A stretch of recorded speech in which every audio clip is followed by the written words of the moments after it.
Hearing in the appeal, Gilham against Ministry of Justice. Yes, good morning, Ms Monaghan. Thank you. My ladies, my lords, I appear for the appellant, Ms Gilham, a serving district judge, as the court will have seen, and Mr Collins, Queen's Counsel, and Mr Moretto appear for the respondent, the Ministry of Justice. Mr Stillitz, Queen's Counsel, and Mr Milsom appear for the intervener, now known as Protect, but until recently, my lady, known as Public Concern at Work, with which you're no doubt familiar. As to the issues in the appeal, then, the first issue, my ladies and my lord, concerns the question whether a district judge is a worker within the meaning of Section 233 of the Employment Rights Act, 1996, for the purposes of securing the protection of the whistleblowing provisions under the Employment Rights Act, which I'll come to in due course. And as your ladyships and your lordships will have seen, the application of Section 233, subject to the impact of the Human Rights Act, depends upon the existence of a contract, as again I'll come to. The second issue concerns the question whether, if not a worker, is the appellant in Crown employment within the meaning of Section 191 of the Employment Rights Act for the same purpose, that is to secure the protection of the whistleblowing provisions. I should say, my ladies and my lords, that perhaps you will have picked up, Section 191 was not relied upon below, but no point is taken on that here. The third issue concerns the question whether, if on an ordinary reading of the provisions to which I've just referred, the appellant is not a worker or not in Crown employment, whether Article 10 and or 14, read with the Human Rights Act, Section 3 in particular, compels a different result.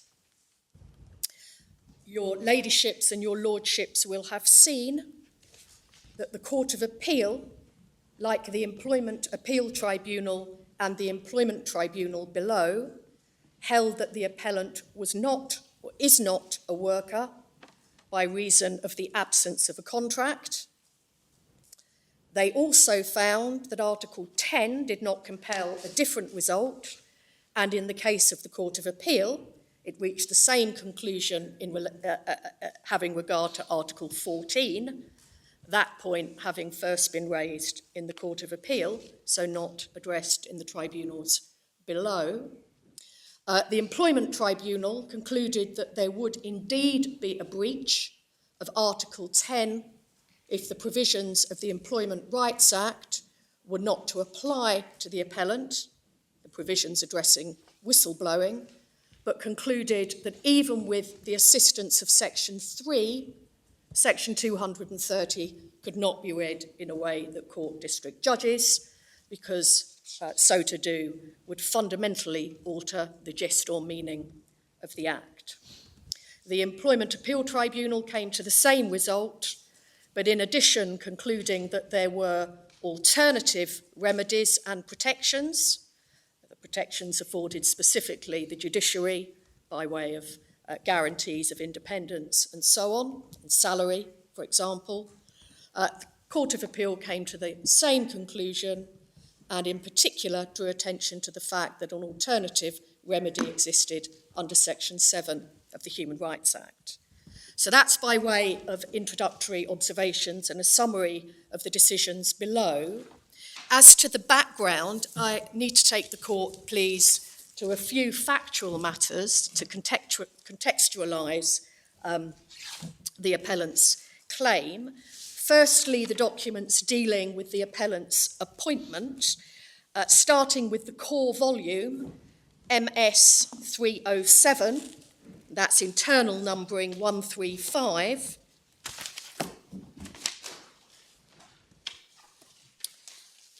This is what I shall describe as the offer letter. So letter dated 28th October 2005. You'll see that the opening paragraph identifies the fact that Ms Gilham had been placed on a reserve list for a district judge appointment, and that she was now informed that a vacancy had arisen on the Wales and Chester Circuit, Crewe County Court, and Lord Faulkner, the Lord Chancellor then, had decided to offer, unsurprisingly, I'm going to emphasise the word offer more than once, offer you the appointment, but the regional director may from time to time require you to sit at other locations. The offer is subject in the first instance to confirmation of living arrangements, that is, that the work can be satisfactorily and appropriately carried out, having regard to to Ms Gilham's place of residence. As to the terms of appointment, paragraph 2 identifies a memorandum, which I'll have to come to shortly. The enclosed memorandum for the guidance of applicants for appointment as a district judge, dated February 2005, sets out the terms and conditions of appointment and relevant information. Paragraph 3 deals with salary and compulsory retirement age. Paragraph 4 indicates that this is a lifetime appointment. I should say it's not a lifetime appointment, as I'll come to in one moment, but it's stated to be... Provided you live long enough. Well, perhaps it's a lifetime appointment if you die before you're 70, but subject to that, it's not a lifetime appointment. But in any event, identifies the retirement age and indicates it's a lifetime appointment, but as I'll come to, it isn't. And paragraph 5, if you wish to accept the offer, contact the regional director. And then at paragraph 10, there are conditions in relation to health, 11, Freemasonry, 12, character and financial inquiries, and some other matters. And then paragraph 16, if you accept, I'd be grateful if you'd send your birth certificate, and so on. So the language of the letter identifying the availability of a post and appointment is written in terms of offer and acceptance, familiar, of course, in a contractual context. The offer was subject to certain conditions, as the court will have seen. Of course, one of those conditions was that the appellant had the necessary authorisation, and that came by way of an instrument dated 27th January 2006, which is at MS 313, internal numbering 141. And we'll, if your ladyships and your lordships turn that up, you'll see that the Lord Chancellor has, by virtue of Section 6 of the County Courts Act and Section 100, which allows for district judges to be treated as judges of the High Court in certain circumstances. Section 6 of the County Courts Act do hereby appoint the appellant, and then identifies where the appellant is authorised to sit, and bottom line, under the list of courts, identifies the date from which the authorisation takes effect. So offer, acceptance, terms, and then conditional plainly on authorisation, consistent with the statutory provisions governing appointment, and identifying where the appellant will sit. Looks to be all the county courts on the Wales and Chester Circuit. Yes. As it then was. As it Every was single then. one of them, yes. Yes. As to the terms and conditions then referred to in the offer letter, if I can ask, please, the court to turn to MS 721, internal numbering 547. I beg your pardon, that's in the second volume for those on the court using the hard copies. So it's the second volume, second blue volume, 722 MS number, and 548 the internal numbering. And the court will see memorandum on conditions of appointment and terms of service promulgated by the Department for Constitutional Affairs, now the Ministry of Justice. And if I can just pick up, please, a number of these terms and conditions. First of all, at page 556, tenure. Paragraph 19, 556, I beg your pardon, memory stick number 730. Memory stick 730, internal numbering 556. Paragraph 19, a district judge is required to vacate his or her office on the day on which she reaches the age of 70. It's not a lifetime appointment. Save that where the Lord Chancellor considers it desirable in the public interest, he or she may extend it to 75. And then the next sentence, penultimate sentence and last sentence, a district judge may be removed from office by the Lord Chancellor on grounds of misbehaviour or inability to perform the duties of the office. It's open to a district judge to tender her resignation from office at any time. I flag that because when I take the court to the clergy cases, these are distinguishing features. This is not a lifetime appointment, and it is open to the appellant to resign. Distinguishes it from some of the clergy cases, one in particular that I'll have to come to in due course. 557, memory stick number 731, memory stick 731, internal numbering 557, deals with income tax, which is paid on a pay-as-you-earn basis, consistent with the position in relation to employees. National insurance is dealt with at paragraph 25, MS 732, internal numbering 558. And for national insurance purposes, a district judge is classed as an employed earner. And then at page MS 733, internal numbering 559, pensions are dealt with, pension entitlements are dealt with, and at MS 735, sitting days and holidays are dealt with. Paragraph 36, which is MS 735, internal numbering 561. Your ladyships and your lordships will have seen that at paragraph 36, the Lord Chancellor considers it essential that district judges devote 215 days in each year to judicial business. And I'm told, and it doesn't seem to be disputed, that that is the same as standard public sector work, the same as a standard public sector working year, taking account of bank holidays. And then at memory stick MS 736, internal numbering 562, sick leave is dealt with. There is no statutory underpinning for this provision. That is, none of the provisions addressing the terms set out in statute applicable to district judges deal with sick leave. And then at MS 737, internal numbering page 563,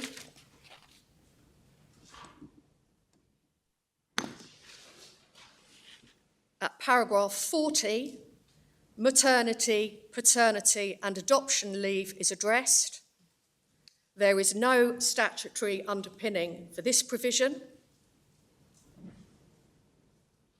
District judges, as is conceded by the appellant, would fall outside even the general provisions addressing maternity, paternity and adoption, because they apply only to employees in the conventional sense. So maternity, paternity and adoption provided for, but no statutory underpinning. And then at MS 737, same page, forgive me, 737, page 563, at paragraph 41, there is provision for accumulating leave, again, no statutory underpinning. And at MS 739, internal numbering, page 565, there's provision addressing training and the expectation that training will be undertaken. There were some changes to those terms and conditions, and if I can invite, please, the court to turn up MS 808, internal numbering, page 634. Your ladyships and your lordships will see at MS 810, these are provisions introduced in 2009, MS 810, internal numbering, page 636. There are provisions introduced concerning the role of the Lord Chief Justice. That reflects the changes introduced by the Constitutional Reform Act. The court will recall that there was a specific responsibility imposed upon the Lord Chief Justice as to the welfare of judges and so on. Some shift so far as responsibilities are concerned as between the Lord Chancellor and the Lord Chief Justice. So this takes account of those changes. And you'll see at paragraph 15, same page, MS 810, page 636 internally, there's an expectation that judges will comply with guidance issued by the Lord Chief Justice and cooperate with administrative arrangements and so on. Well, as I understand, your submission is that these are all characteristic features of an employment contract. That was my next sentence. My very next sentence is these are all characteristic of an employment relationship, whether as an employee in the formal sense or a LIMB worker under Section 230. They are characteristic of the sorts of contractual relationships we will see in the case of workers and employees. But that doesn't necessarily mean, does it, that an enlightened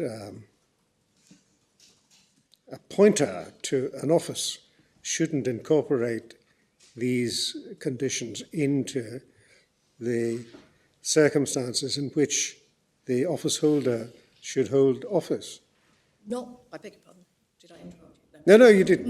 Not of necessity, No. but it is indicative of a contract. It's indicative, and there is no presumption, as I shall identify for the court in due course, there is no presumption that where an office holder engages in work associated with that office, no presumption that a contract will not exist. As your lordship will have seen, there may be both an office and a contract running in parallel. And here we see in my submission all the indicia, as it was described in the Court of Appeal, of a contract.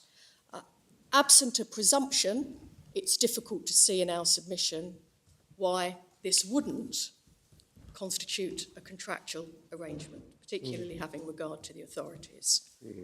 If the Lord Chancellor wished to make it clear that this was an office rather than an employment relationship of the type you've indicated, what, if anything, would he have been required to add to this? It's not the appellant's case that she is not an office holder. Yes, but if he wished to make her an office holder only, what would he have had to add to achieve that? He could have said, subject to the condition, the provision being enforceable, he could have said, you are not an employee or a worker. I say subject to that being enforceable because there are provisions in the anti-discrimination legislation as well as the Employment Rights Act prohibiting a contracting out of the entitlements under the Employment Rights Act. So subject to that, one would expect an explicit provision, but ultimately it's a question of looking at the terms and the documentation and identifying whether the contract exists. And we say, having regard to the contents of these documents, having regard to the authorities, my submission, the court should be driven to the conclusion that a contract does indeed exist. With whom? I beg your pardon? With whom? The Lord Chancellor, most likely. He is the, well, Well, there's an important change in 2005 when as one sees at the top of page 810, the Lord Chief Justice becomes head of the judiciary, which is the formal position now.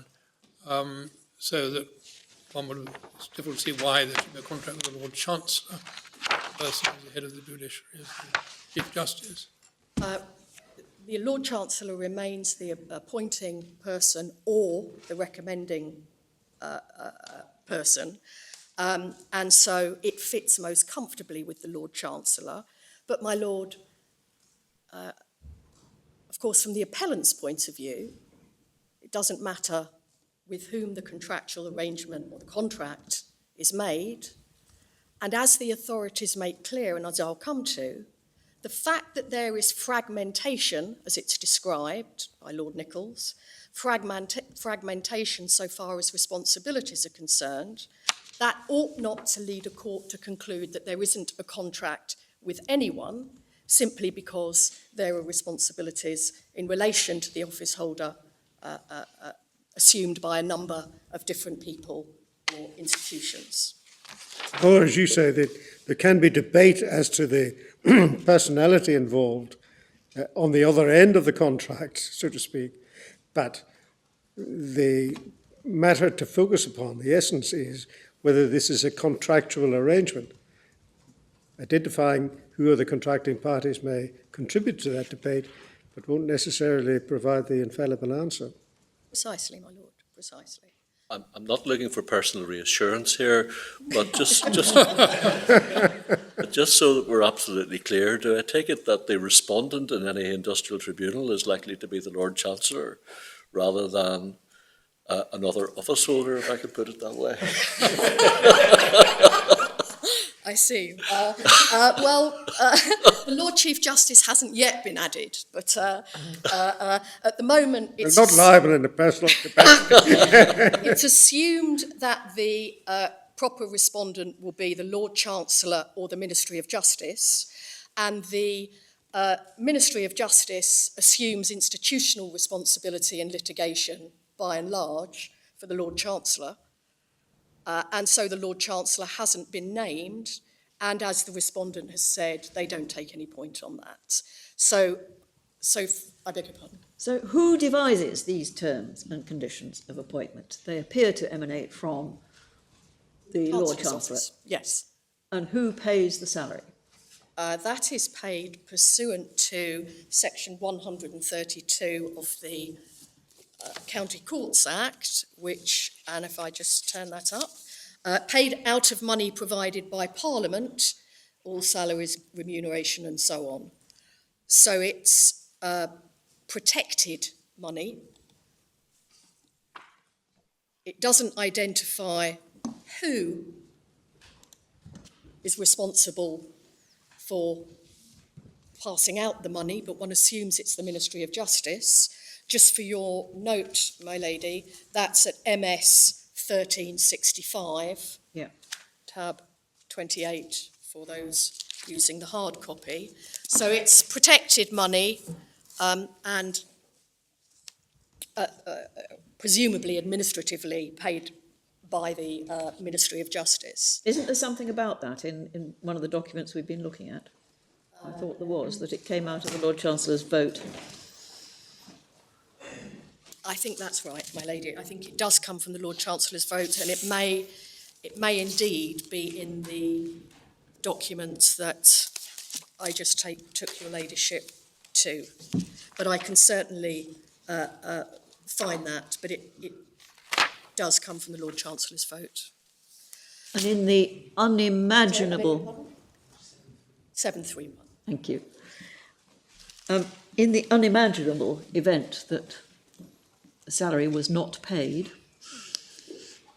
what would the cause of action be to recover it?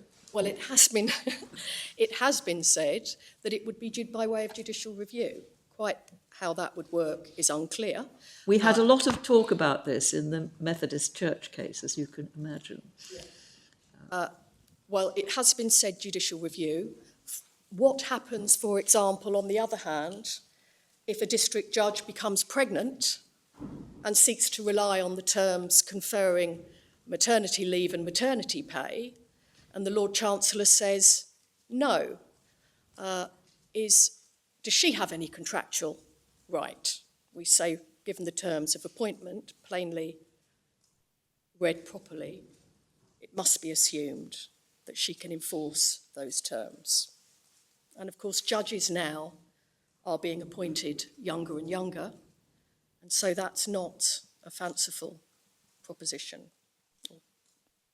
Has there been any request or suggestion made in Parliament or elsewhere to the Lord Chancellor to make an amendment to the ERA? Not that I'm aware of, but of course it is defended by the Ministry of Justice on behalf of the Lord Chancellor and the Ministry of Justice itself. So it seems unlikely that he would be proposing legislation to alter that, but not that I'm aware of is the answer. Those are the terms and conditions, and as your Lordship's picked up and as I've observed, they are entirely typical in an ordinary contractual context. One other matter, just to answer the question raised a moment ago about what happens if salary isn't paid. Of course, you'll know that there is litigation presently before the court, indeed it may come here, I don't know, concerning the pensions, the transitional arrangements in relation to High Court judges and other judges, county court judges. So the impact of those transitional arrangements on, in particular, younger judges and judges from certain minority ethnic groups. But they are brought under the Equality Act, and as I will come to, the Lordship well knows, the Equality Act, because it falls within the scope of EU law, gives a broader meaning to the concept of worker status or employment. As to the statutory context, and I take you to this because you'll know from the Court of Appeal that much was made about the source of the provisions within the terms and conditions I've just referred to.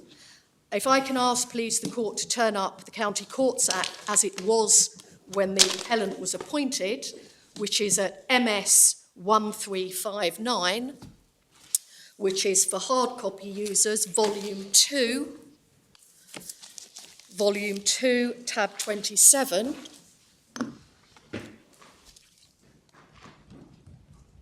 MS 139. Section 6. Sorry, it's 1359, is it? 1359. 1359? Yeah, sorry, I thought you said 139. I beg your pardon. That's right. 1359, I meant to say. And does your Lordship have the... Yes, I do. It's Volume 2. Volume 2? No, does your Lordship not have a Volume 2? Volume 2 doesn't seem to be here, no. I think that Yes. We do have There will be. Right. Yes. we do have a clean Volume 2 if it's... We have this new system where only the core volume of authorities is provided in hard copy on the assumption that we're all going to be using our machines. But of course, Sir Declan is not using his machine. There's no doubt he's left it in Northern Ireland. Well, I should bring it Sure, tomorrow. that's right. Your Lordship has it now. Yeah. So 1359, Section 6, as was in force at the time of the appellant's appointment. Subject to the provisions of this section, there shall be a district judge for each district who shall be appointed by the Lord Chancellor and paid such salary as the Lord Chancellor may, with the concurrence of the Treasury direct. So provision addressing appointment by the Lord Chancellor and salary, come to some other relevant provisions. And turning over the tab to tab 28, MS 1361, 1361, section 6. Her Majesty may, on the recommendation of the Lord Chancellor, appoint district judges. Your Ladyships and your Lordships will no doubt know that there is now a single county court rather than the district courts that used to exist. And section 11, which is at MS 1363, section 11 deals with tenure, and at subsection 2, you'll see that the last clause, a person who holds an office to which subsection 1 applies, that's district judges, shall vacate his office on the day he attains the age of 70. Again, I emphasise that because this is not a lifetime appointment, and I only give it emphasis because it's a matter that's raised in the clergy cases. And at subparagraph 5, there's a power to remove for misbehaviour and subject to approval by the Lord Chief Justice, and similarly at 6, where a district judge is unable on account of inability to perform the duties of his office. So the Lord Chancellor is the focus here, which is again why the Lord Chancellor has been the principal target.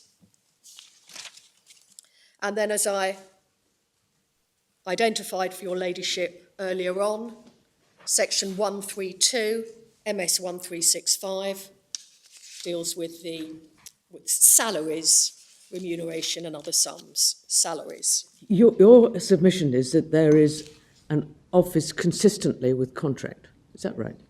But this only refers to the office, so what happens to the contract? The contract is the separate document, the terms of which are contained within the memorandum, and as I will endeavour to establish, the fact that there is a holding of office, statutory office, does not preclude a parallel contract, and in this case, given the terms of the memorandum, the proper conclusion in our submission is that there is both an office and a contract. But isn't it really an invitation to serve in the office of a district judge on the terms of that office, so that what the district judge gives is consent to act as an office holder? A district judge consents to act as an office holder, is appointed as an office holder, and is, we say, in addition, subject to a contract. Subject is perhaps not quite the right word in this context, but undertakes her duties in conformity with contractual terms which bind both her and the other party to the contract, the target of which has been principally the Lord Chancellor. And the question whether there is a contract in parallel is simply a matter of looking at the documents and determining whether or not they are contractual, offer, acceptance, come to intention to create legal relations or intention to form a contract in one moment. But as with any other contract, including and most particularly given the terms here, in the employment sphere, it's simply a question of looking at the document, subject to the authorities I'll come to, and asking, is this a contract? Mm-hmm. If there was not an office, if I can put it like this, my lady, if there was not an office, would the appellant be working pursuant to contractual terms, the answer we say is plainly yes. The existence of an office does not render what would otherwise be a contract something other than that.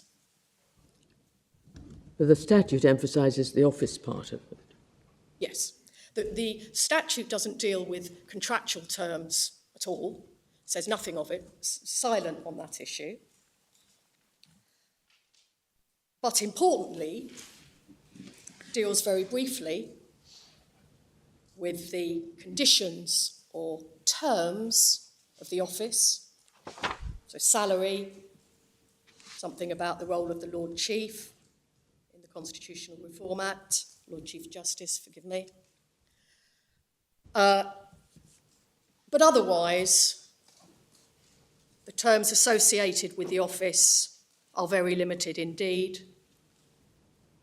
Salary, and in the context of other statutory instruments, pension. Isn't it odd that Parliament does not refer to the contract on which you rely, because that contract could contain some serious terms which undermine the office? Undermine the office? Yes. Suppose there were a power to terminate the contract and some circumstances which would be inimical to the independence of the office holder.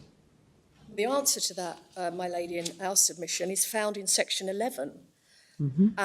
Because it's a statutory provision, it's in primary legislation, there could be no contractual term, certainly no enforceable contractual term, that permitted the dismissal of a district judge, subject to the conditions. That wasn't my hypothesis, just terminating the contract. I'm not saying anything about removing her from the office. But there could be contractual provisions which undermine judicial independence. And I was just remarking, observing, asking your observations, that it's odd that Parliament doesn't place any restriction on the terms of the contract. Well, I think you would say that the contract has to reflect the statutory imperative. Mustn't be inconsistent with it. Must not be inconsistent with the statutory provisions. Exactly. I mean, the section 11 would trump any contractual term that purported to permit a dismissal. Well, that would be null. It would be unenforceable. It would be unenforceable. Yeah. So yes, certainly, my lady, we recognise that there would be certain terms that would be impermissible or unenforceable because they would conflict with the terms of the statute. A provision, for example, allowing for a reduction in salary would be similarly unenforceable because it would be in conflict with the primary legislation. To look at enforcement the other way round, there is a provision about prohibition of return to practice in the terms and conditions. Yes, it's not. Well, that's what I want to know about. There's a prohibition on practice while holding office, and there's also a prohibition on returning to practice having demitted office, as I understand it. They may have different force, but they're both there somewhere. I'm trying to find them. The prohibition on return to practice. Yes. I think that's. Or on practice as well. I think that's in the offer letter. Is at page MS 307. 730, I think. It's 307-135 at paragraph 4, and then at 730. Sorry, that's prohibition in practice. That's not it. I think it's MS 308, internal numbering, page 136 of the core volume, my lord, the core volume.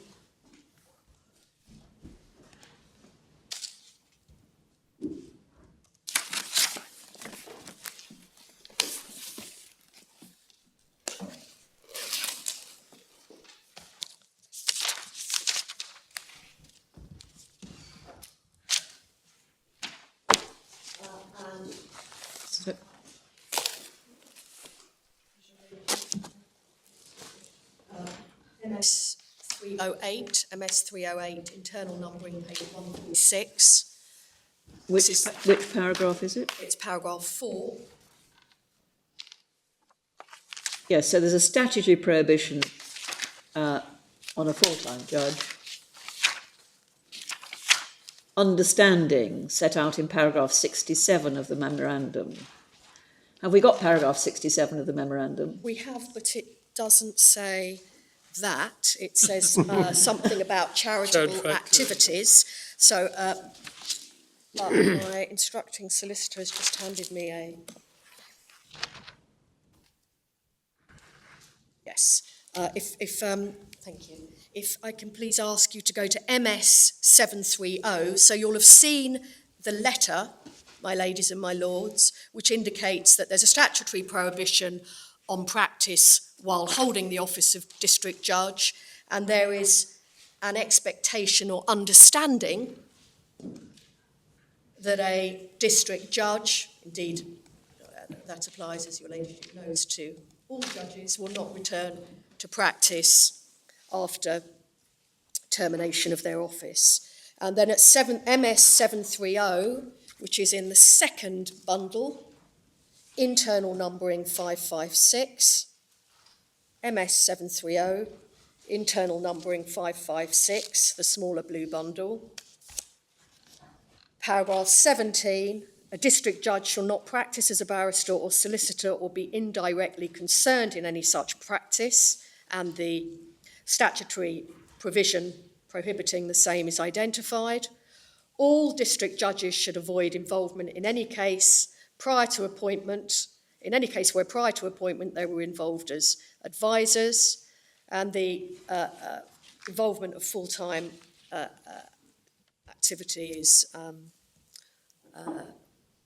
full-time judiciary outside activities is dealt with at 62 onwards. I think that's a slightly different But point. it's 746, paragraph 70, I think, is the prohibition.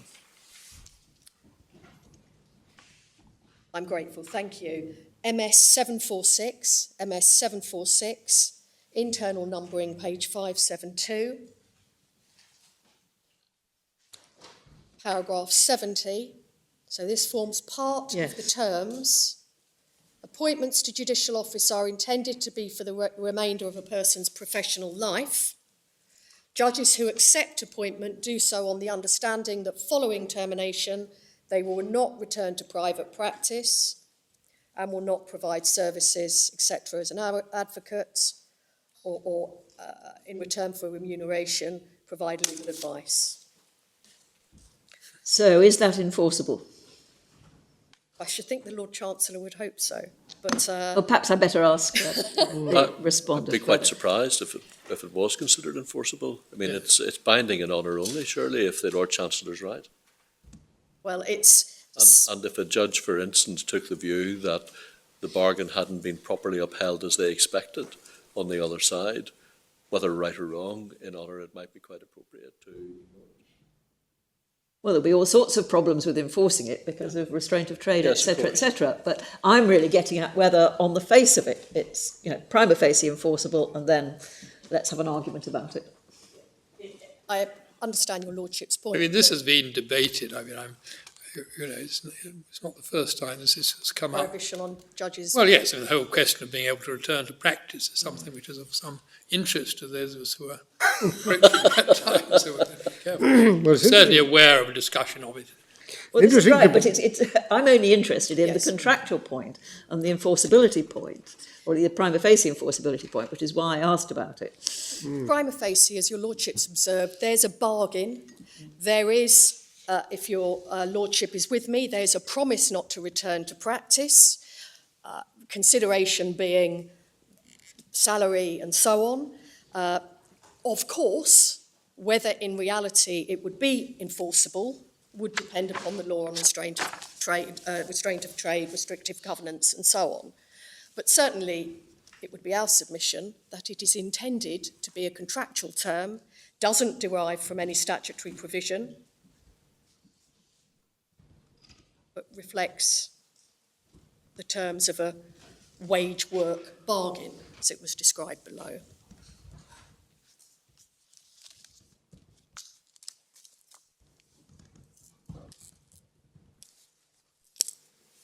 There are also statutory disciplinary regulations. In my submission, they don't assist one way or another. And in terms of their content, they reflect the ordinary procedures one would anticipate as being in existence in a workplace, save, of course, that a serving judge can't be removed without certain requirements being met, those requirements being different depending on the status of the judge. But for your note, I don't propose to take you to them unless you would like me to, but for your note, the disciplinary regulations are MS 1425, Volume 2 of the Authorities, tab 34. There are also rules providing for more detail so far as the disciplinary process is concerned. They're at MS 1425, Volume 2 of the Authorities, tab 35. But again, in my submission, there's nothing remarkable about them, save, of course, that terminating a judicial appointment is subject to certain statutory requirements. As to the provisions addressing protected disclosures, I should just like to take the court to those so that I can make some points about them as I go along. The whistleblowing provisions, if I can call them that in summary, are at MS 265 in the first place, and that is Volume 1 of the Authorities, tab 1. Don't think that's the right. I don't think 265 is right. MS 828, forgive me. That's more like it. MS 828, tab 1 of the core volume of Authorities, the first volume of Authorities. And you'll see that there has been a new section introduced to the Employment Rights Act, Part 4A. That part of the Act was introduced by the Public Interest Disclosure Act, providing for protection in relation to whistleblowing specifically. Section 43A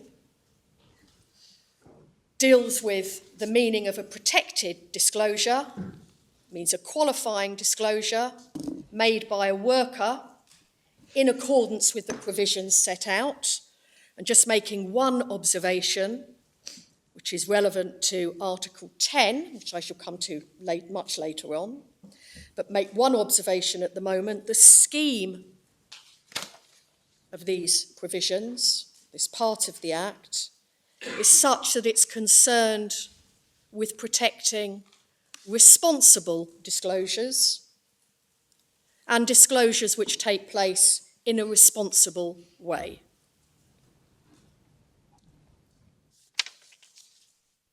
And so we see at section 43B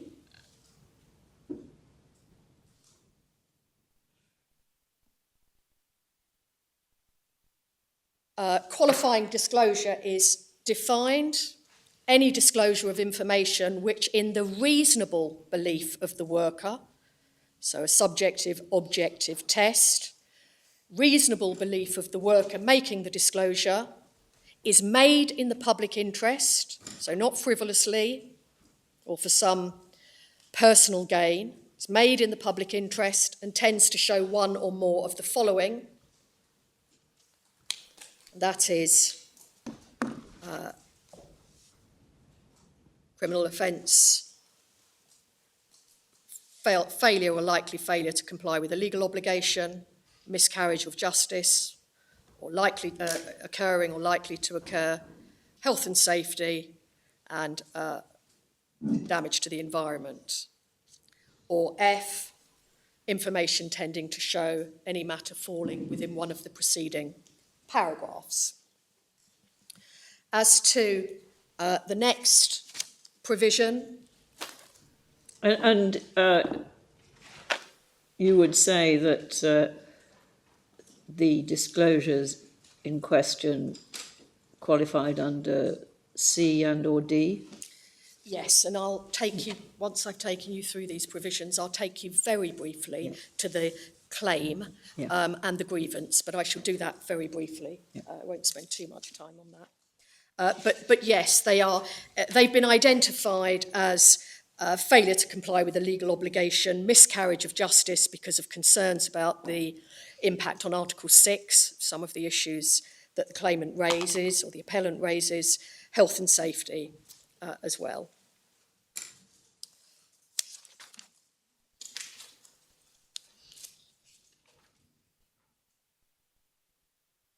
And then, my lady, sorry, just let me take you to the... next provision is 43C, MS 831, disclosure to employer or other responsible body, person. So picking up on the observation I made a moment ago, protection is only afforded where the disclosure is made to an appropriate person, the employer or other responsible person. So the worker who runs off to the Sunday newspapers to spill the beans about something that's happening at work will not, subject to certain further provisions, be protected under the Act. So a qualifying disclosure is made in accordance with this section if the worker makes the disclosure to his employer or where the worker reasonably believes that the relevant failure relates solely or mainly to somebody other than the employer or any matter for which another person has legal responsibility to that other person. So my lords, my ladies and my lords, it's concerned with giving the employer or the responsible person the opportunity to deal with the disclosed material, which of course they may not know about. And then 43D, I needn't trouble you with that, that concerns legal advice, and 43E concerns certain qualifying disclosures made to a Minister of the Crown, not applicable here. But 43F at MS 834, there is also provision made permitting disclosure to a prescribed person. There are regulations addressing who those prescribed persons are, but in short, they're essentially regulatory bodies. So the Financial Conduct Authority, the Bank of England, NHS auditors, and so on. So there are regulations made under 43F identifying prescribed persons, and they include the regulatory bodies I've just summarised. 43G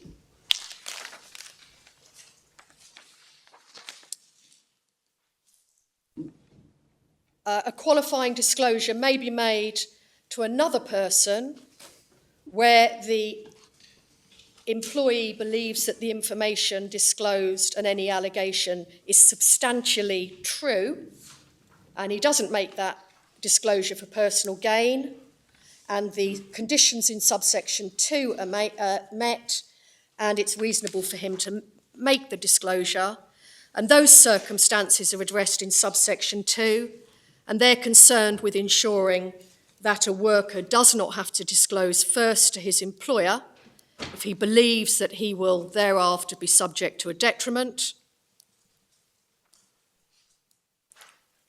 or that there will be, in essence, a cover-up. There will be a concealment or a destruction of evidence. So in limited circumstances, an employee is likely is permitted to make a disclosure to somebody other than their employer. And 43H, this concerns exceptionally serious failures. And again, where there is a reasonable belief that the allegations are substantially true and not made for the purposes of personal gain, there's no restriction on disclosure. So in those circumstances, an employee can go to the press. So a very prescriptive set of circumstances. The disclosure must be a qualifying one, and an employee who seeks protection or obtains protection must first have disclosed in a way that complies with the requirements under the Act. And then as to the meaning of worker for these purposes, I'll come back to the generally applicable meaning of worker, section 230. But before I do so, if I can ask your ladyships and your lordships to turn up section 43K, which is at MS 840. This is so I don't have to come back to it. Section 43K, this provides for an even broader meaning of worker than that provided for under section 230, including section 2303B, limb B workers, wide meaning of worker. So an even wider meaning where the whistleblowing protections are engaged. MS 840 43K. For the purposes of this part, a worker includes a person who is not a worker, as defined by section 2303, but who works or worked for a person in circumstances in which he was introduced or supplied to do that work by a third party, and the terms on which he is engaged or was engaged to do the work are or were in practice substantially determined not by him but by the person for whom he works. So no explicit requirement for a contract there at all, requirement that there be a supplying or introduction to a third person, that that person substantially determines the terms of work. And over the page, B,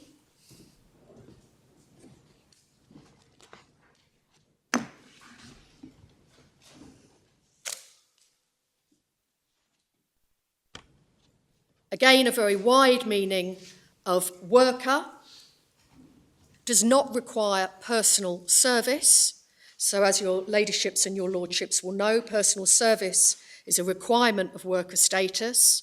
Here, requires that the contract or contracted, that there be a contract or contracted with a person for the purposes of that person's business, for the execution of work to be done in a place not under the control or management of the person, and would fall within section 230B, limb B worker, if for personally, in that provision, was substituted with whether personally or otherwise. So where there's a contractual arrangement,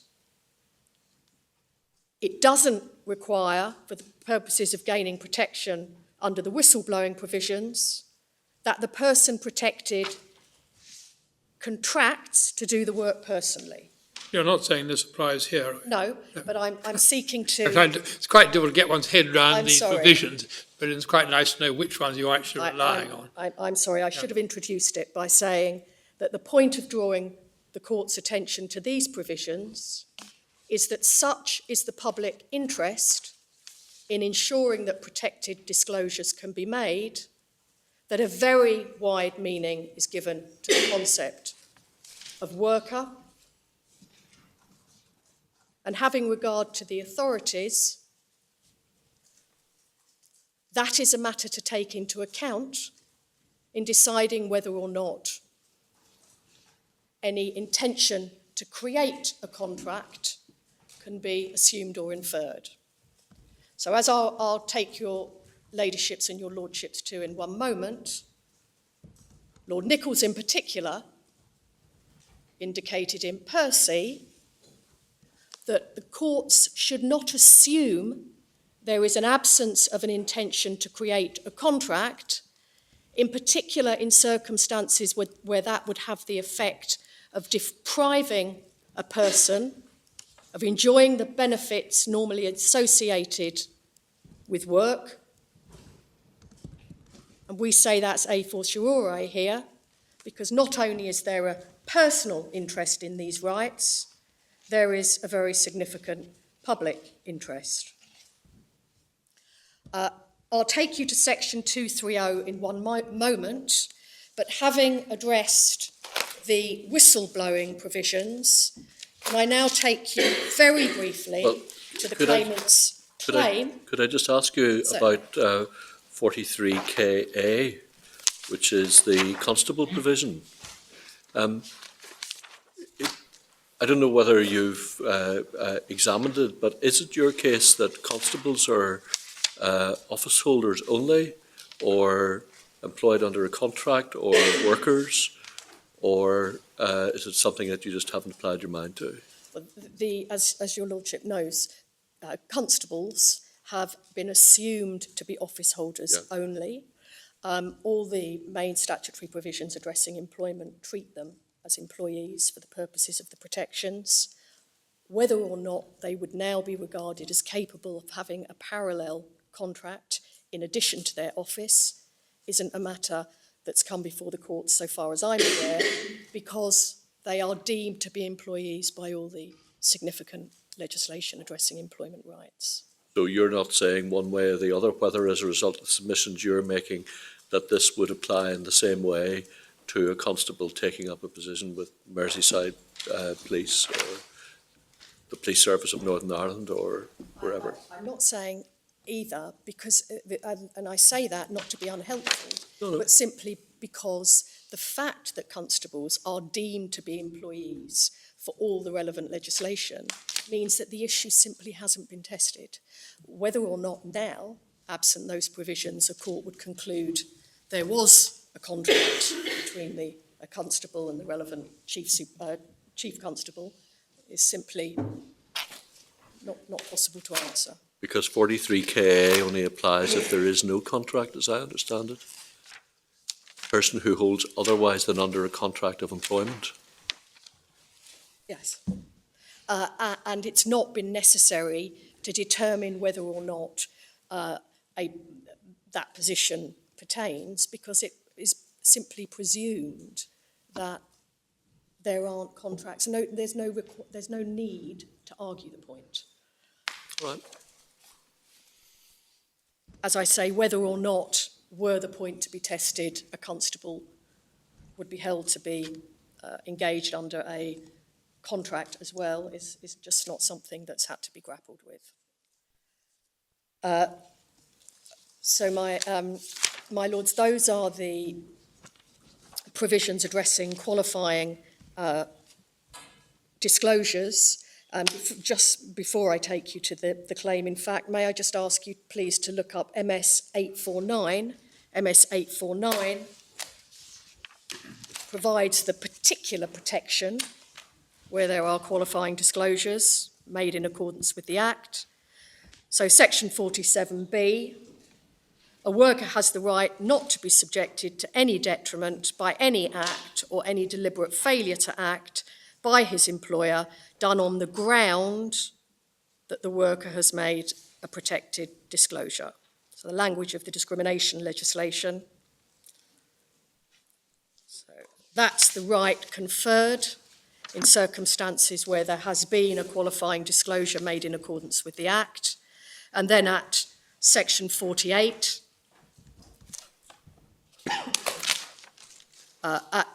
section 48, subsection 1A, gives the person the right to bring a complaint before an employment tribunal in respect of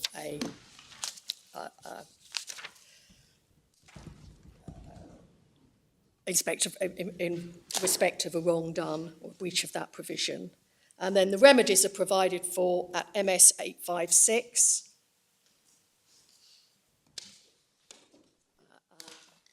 Section 49, and they permit awards to be made of compensation. And as you'll seen from our printed case, those awards are made in accordance with the guidance given by the President of the tribunals in respect of discrimination cases. So there is a consistency across the discrimination legislation and the whistleblowing provisions.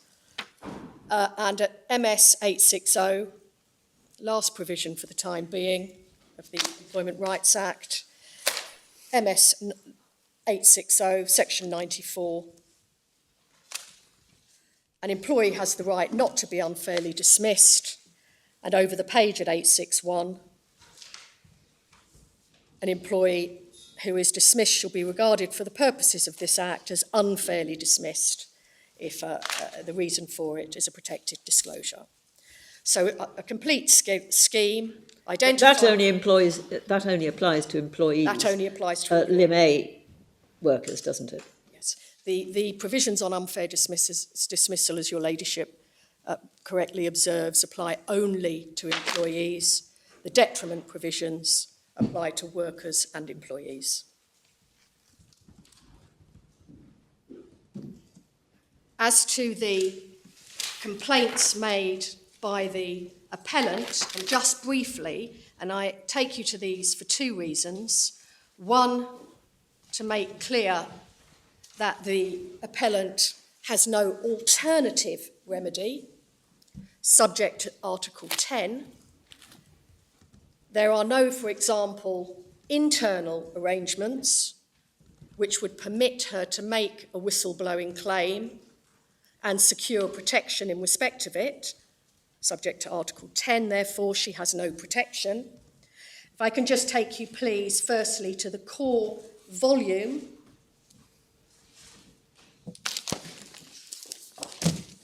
MS 256.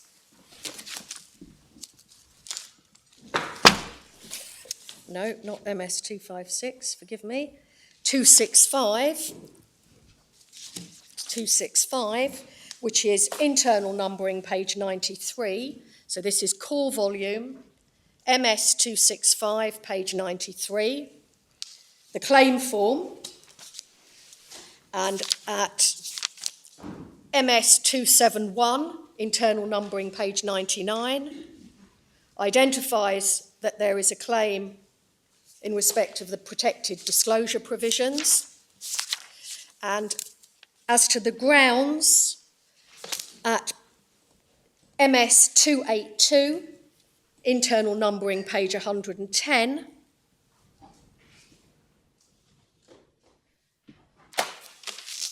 starting from paragraph 6 at the top,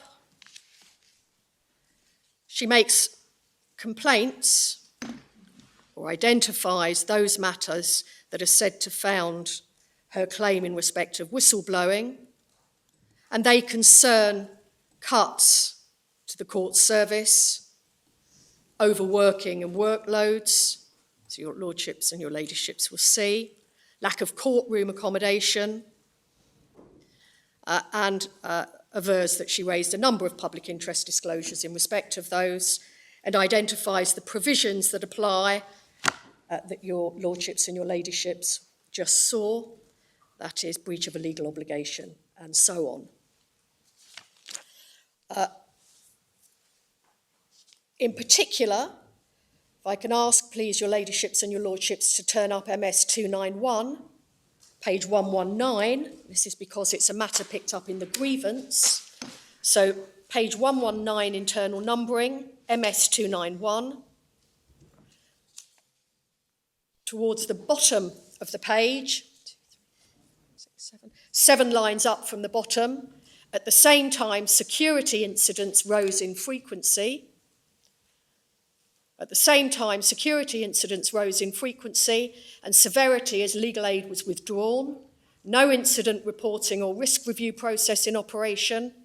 District judges to whom issues of difficulty such as violence might be allocated were the only tribunal to then hear these cases unaccompanied.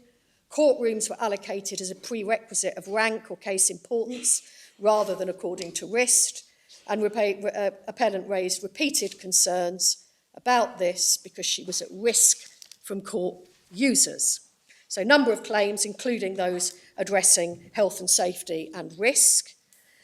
There was in parallel a grievance process undertaken, and that grievance process can be found, or the report, the outcome of it can be found at MS 585.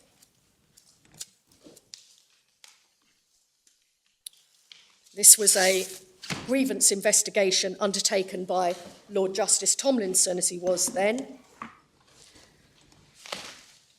And just to observe, at paragraph 4, MS 586, page 414,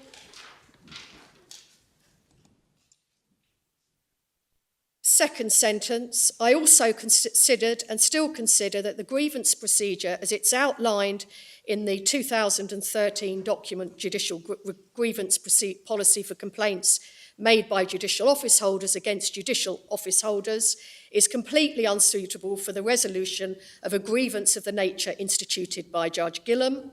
It's intended to provide a framework for the quick and relatively informal resolution of issues which impact upon the unique working relationship that exists between judicial office holders. And I've already mentioned that Judge Gilham's grievance extends to a complaint also concerning HMCTS staff. And the grievance procedure envisages the alleged occurrence of a discrete incident that may impair working relationships. So though there was an investigation undertaken, Lord Justice Tomlinson made clear that the grievance procedure, the only means by which the appellant could make complaint the matters about which she makes complaint, the grievance procedure was not a suitable route or tool for investigating that matter. MS page 604, page 432, the judge, Lord Justice Tomlinson, did pick up on the safety issues, that is the risk posed to judges by the absence of safe rooms, but again wasn't able to deal with it. So at MS 615, page 443, expresses concern, doesn't identify any further action that can be taken in respect of it. So the short point is there is no internal mechanism for whistleblowing, however serious the allegations, in this case risk posed by unrepresented litigants, sometimes in heated litigation, family disputes, for example, in rooms that are unsuitable for protecting the safety of judges, no means by which that can be, or a route to disclosing those matters and having an investigation in respect of them, no other route available to a judge in those circumstances. So if the whistleblowing provisions do not apply, high public interest associated with these provisions, if they do not apply, subject to Article 10, there is no protection for a judge seeking to whistle blow, and it will be my submission that the ability to whistle blow is of fundamental importance in maintaining the independence of the judiciary. It is not in conflict, quite the reverse.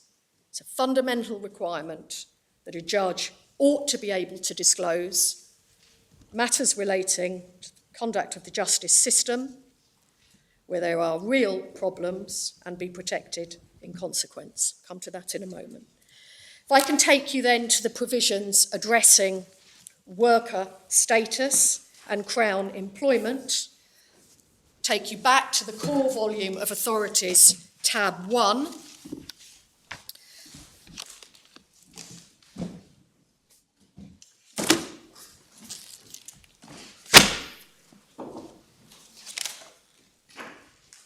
So core volume, tab 1, 828 begins.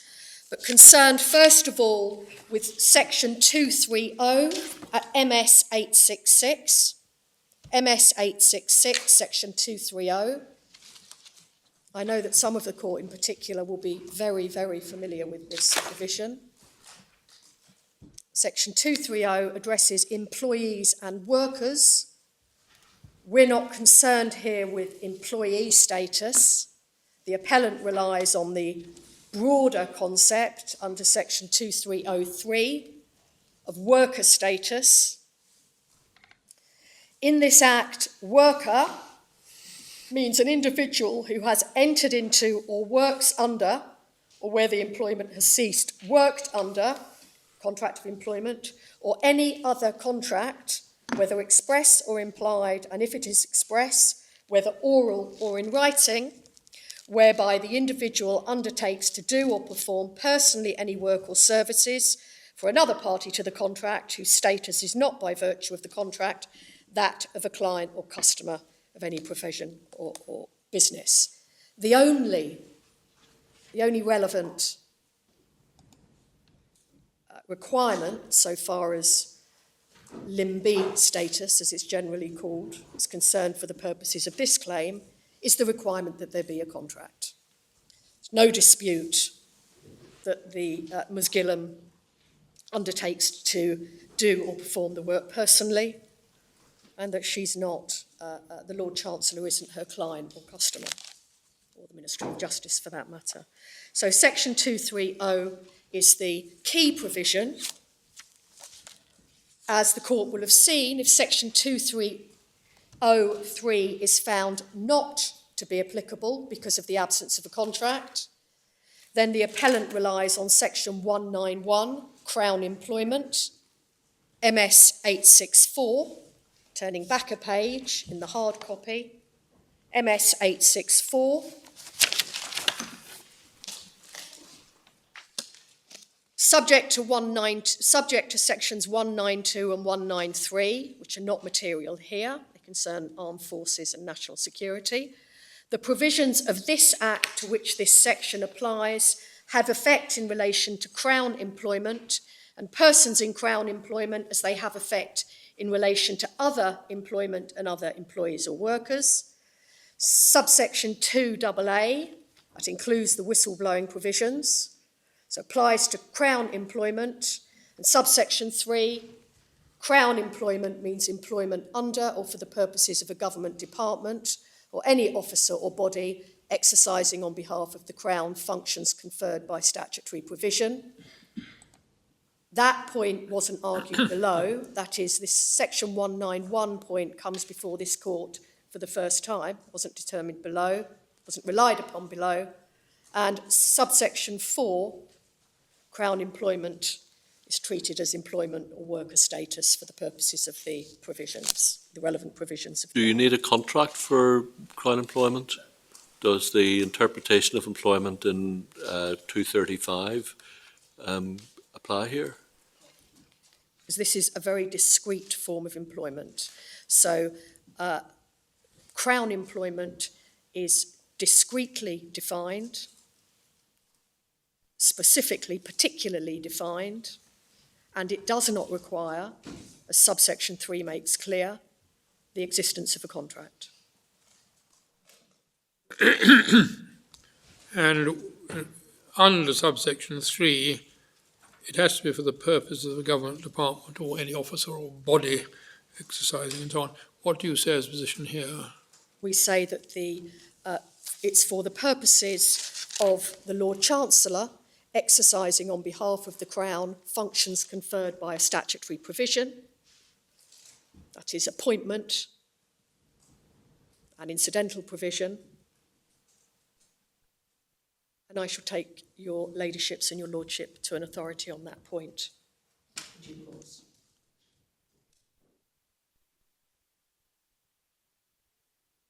So it's not for purposes of a government department. It's very much relating to the constitutional function of the Lord Chancellor representing the Crown. Yes. So in a sense, we're working for the Crown. Yes. And that is pursuant to functions conferred by by statutory provisions, so County Courts Act in particular. The same might be true of the appointment of silks, in that it would be for the purposes of the Lord Chancellor in having a functioning administration of justice, but the difference is that silks are self-employed. Yes.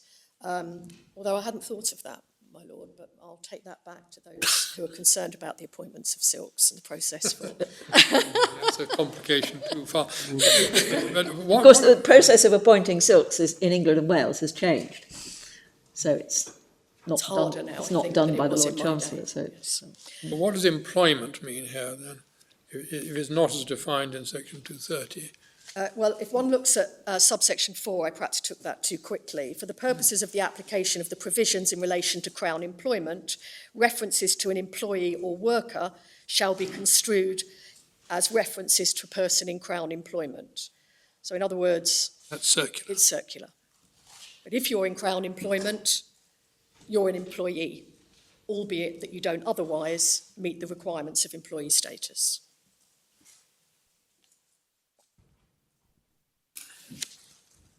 So you enjoy, if you're in Crown employment, all those rights identified under subsection 2, which include the whistleblowing provisions. It might be said, my ladies and my lords, this may be too presumptuous of me, but it may be said that this isn't an easier way through the issues that come before this court than section 230, but that's perhaps being somewhat presumptuous. But if you think it's right, it's worth making. But I'm still, the content of the word employment, I'm still struggling with. It obviously means something, but you say it is not as defined in section 230. So what does it mean? It means, so one looks at Crown employment, identifies what Crown employment means under subsection 3, and then for the purposes of the provisions in relation to Crown employment, so where one is dealing with, for example, whistleblowing, references to an employee or worker shall be treated as references to Crown employment. So where one is looking at the whistleblowing provisions which protect workers, one will also apply those provisions to those in Crown employment. And similarly, references to a contract of employment or a worker's contract will be construed as references to those, the arrangements for those in Crown employment. so it clearly cannot mean employment in the technical sense in which it's used elsewhere in the Act. It has to mean working for. Yes, and otherwise it would be completely superfluous. Otherwise it Because wouldn't be necessary, Otherwise one would yes. fall within section 230. Yeah. Your submission is it's used in a sort of general vernacular sense of just working for. Yes. And 4B is of particular importance, isn't it? Because it says that references to a worker's contract shall be construed as references to the terms of employment of a person in Crown employment, i.e. not necessarily a contract. Precisely. So if this court were to find that there wasn't a contract and the courts and tribunals below were right, then we would say, well, section 191 answers the problem in any event. Just on a matter of ordinary construction. Your ladyship will recall, no doubt, the case of Percival Price, because your ladyship dealt with it in some detail in Percy, and I'll come to that. Yes. But that is highly supportive of the proposition I've just made, that this is perhaps the easiest way through this difficulty, but wasn't relied upon below. But I shan't be presumptuous about that, because I realise it's too early to do so. But can I take you then to the authority? Sorry. Before you do that, sorry, there's so much of interest in this case, I'm afraid. It's really difficult. But yes, of course, in subsection 2, AA, part 4A, which is what we're concerned with, is included. But there's an awful lot of other stuff included, including, I think, unfair dismissal, isn't it?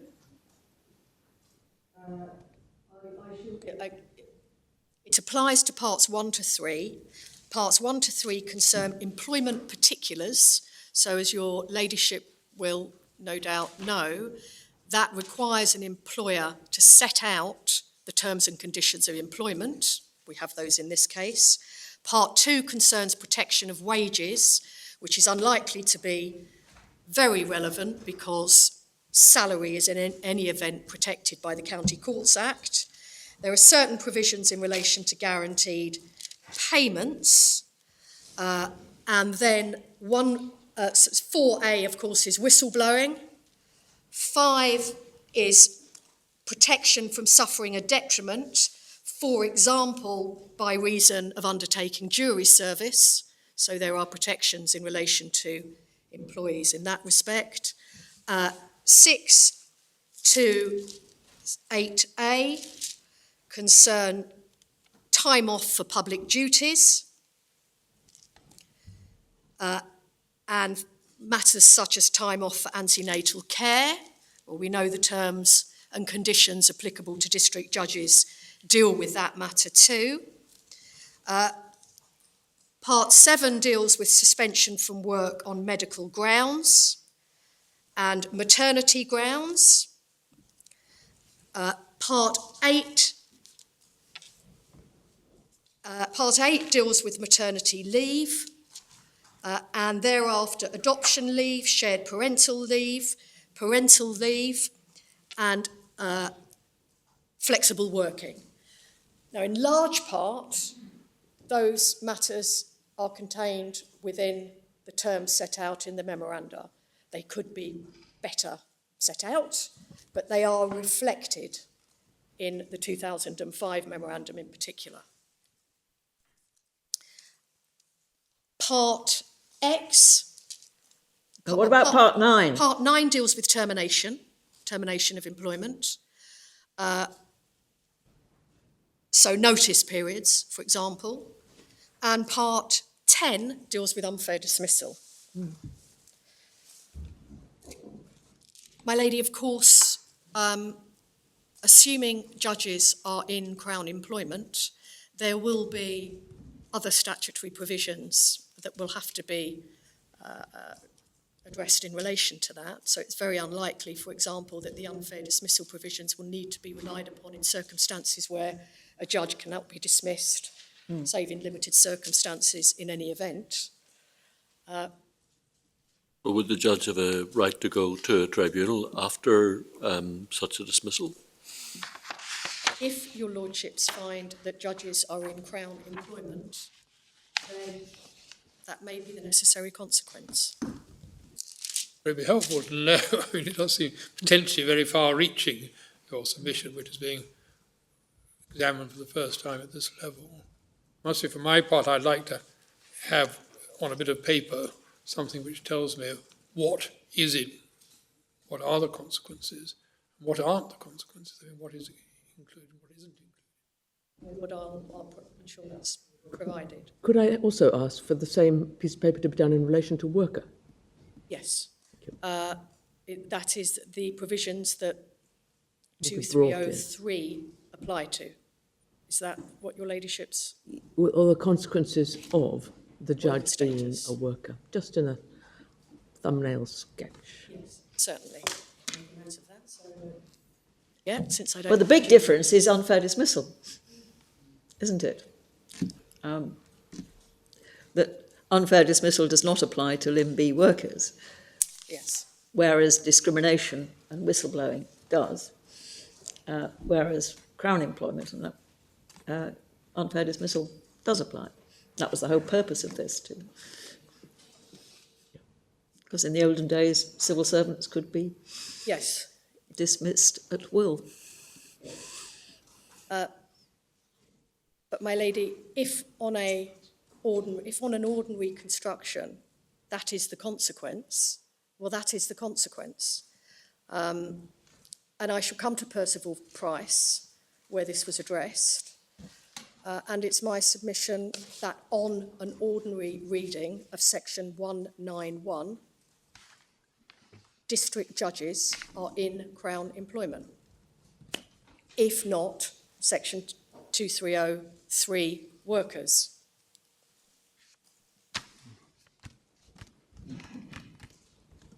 And There's no definition of crown employment, what that entails, is there? subsection 3, Yeah. Employment under, for the purposes of a government department. What does employment mean in that context? Employment means that which is set out under subsection 4. It is circular, but it's designed to ensure that those in Crown employment are treated for all the purposes covered by subsection 2 as employees or workers, as the case may be. If that were not the case, then there would be no need for section 191, because if a person were already in employment or holding worker status, they would fall within section 230. Apart from judicial office holders, who else is caught by this provision? The Civil civil servants. Civil servant. Yeah. Anybody else apart from civil servants? Those are the only classes that have been identified. That is judicial office holders in Northern Ireland, which I'll come to, and civil servants. Now, this legislation applies throughout the United Kingdom, doesn't it? The Employment Rights Act? No, I don't think so. Doesn't. No. Let's check that.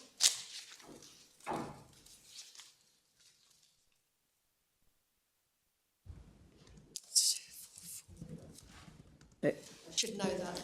Well, the Lord Chief Justice thinks that it doesn't apply in Northern I think Ireland. we have our own legislative structures. I'm wondering in about relation. Scotland. I should tell you. There may be some parts, let's say. Subject to the following provision, extends to England and Wales and Scotland, but not to Northern Ireland. And certain provisions extend only to England and Wales. And there are a limited number of provisions, none of which have so far come up here, that apply to Northern Ireland, as well as the other. I haven't looked to see whether there's an equivalent to Section 191 in the Northern Ireland legislation yet. But presumably we might all do that. Well, there was an equivalent in the sex discrimination order and the equal pay order, which was how Percival Price came to be the subject of the court's attention in Northern Ireland, the Northern Ireland Court of Appeal. So certainly Crown employment makes an appearance through other legislation that does apply in Northern Ireland. So that's Crown employment in a nutshell. I shall come back to your lordship with what that means insofar as the rights that would be conferred on a judicial office holder are concerned, and I shall also address the same question in relation to worker status, my lady. Thank you. I was about then to take your ladyships and your lordships to the authorities, and if I can start, please, with Percy, and I'll be dealing with the clergy cases, because those are the cases that are most instructive about worker status in relation to office holders, and those are the ones that dominated the discussion below. So firstly, Percy, which is MS 973, and in hard copy, core volume, primary volume of authorities, tab 9.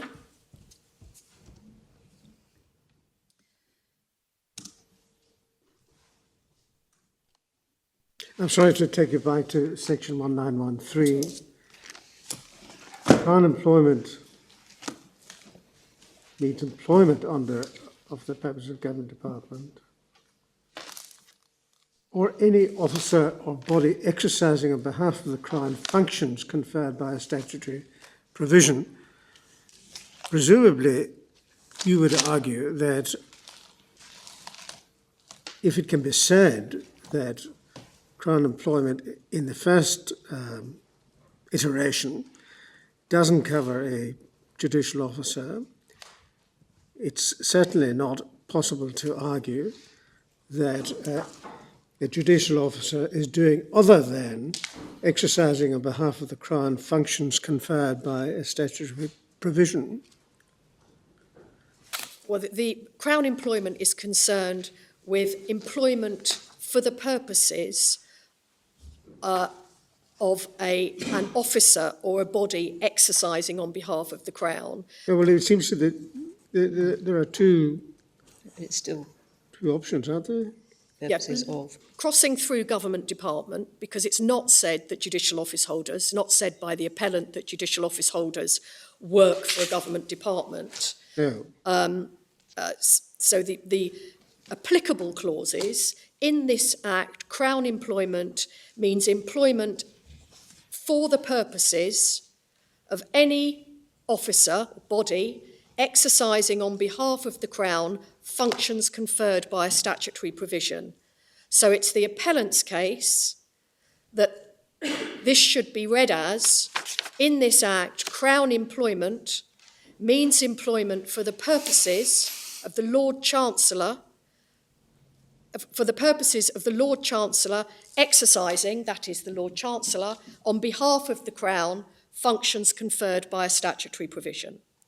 So when the Lord Chancellor, on behalf of the Crown, appoints a district judge pursuant to statutory provisions, we say on an ordinary construction of subsection 3, frankly, my Lord, if I may say so, even if it's uncomfortable, on an ordinary construction of section 1913, the appointment of district judges falls within the meaning of Crown employment. But the reference to Crown functions in that submission is simply the process of appointment. But doesn't it mean that, doesn't it refer to the general functions carried out by the body? Yes. Rather Well- than simply the appointment function? Right. Well, we say that the appointment, thereafter the consequential provision of terms, even if not contractual, is all pursuant to the Lord Chancellor's functions conferred by statutory provisions. There's a rather more direct route, as my lady points out. I mean, if you omit the words employment under or for the purposes of a government department and concentrate on Crown employment, meaning employment of any officer exercising on behalf of the Crown functions conferred by a statutory provision, I would have thought that your argument must be that self-evidently a judge is exercising on behalf of the Crown functions conferred by a statutory provision.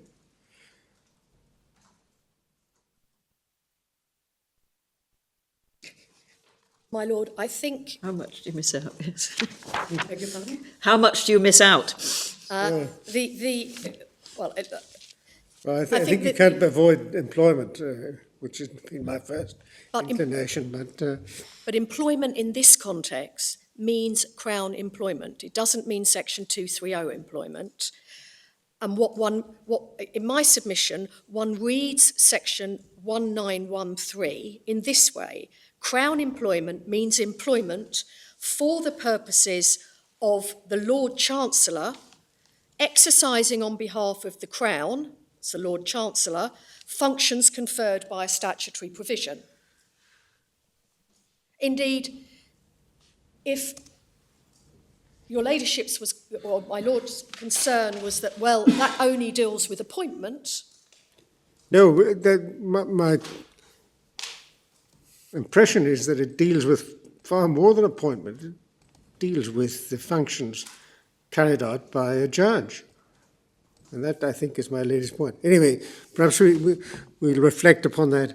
You wanted to take us to the fascinating case of Percy, which is MS 973, Volume 1 of the Authorities, Tab 9. So MS 973. I'll come back to Section 191 later on, my lord. I haven't finished Well, with section 191. I'll want to reflect on it over a short adjournment in any event. Lord. So Percy is concerned, for our purposes, with the question whether or not an office holder might also be a Limb B worker. That's a section 2303 worker, 3B worker. And this case concerned, as no doubt your ladyship will recall, an ordained minister of the Church of Scotland bringing a sex discrimination case against the board which appointed her to the position of an associate minister in the Church of Scotland. Proceedings in relation to sex discrimination when action was taken against her in consequence of what was believed to be an extramarital affair, but that's neither here nor there for present purposes. Sex discrimination claim. There was no doubt, wasn't disputed, that she was an office holder. The question was whether or not she fell within the wider concept of employment, and for these purposes, the Sex Discrimination Act, as it was, and now the Equality Act, contain provision which mirror that in section 2303B. There was some doubt as to whether she was an employer really, or an officer really. Was there not? Although the case was approached on that basis. Well, she clearly wasn't a statutory office holder. Not a statutory office But you holder. can have office holders like company directors, Yes. who arguably are not statutory office holders.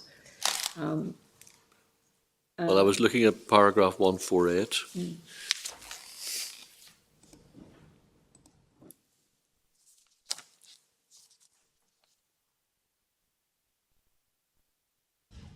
Not a statutory office holder. Yes, but it then goes on to say possibly not an officer at all. Anyway, The case doesn't really. It proceeded on the basis. Let's assume she's an officer. And that's the way in which the case proceeded. Yeah. And if I can take you first, please, to the judgment of Lord Nichols, and firstly, to remind the court that this wasn't a case about contracts of employment, it was Limb B workers. And at MS 982,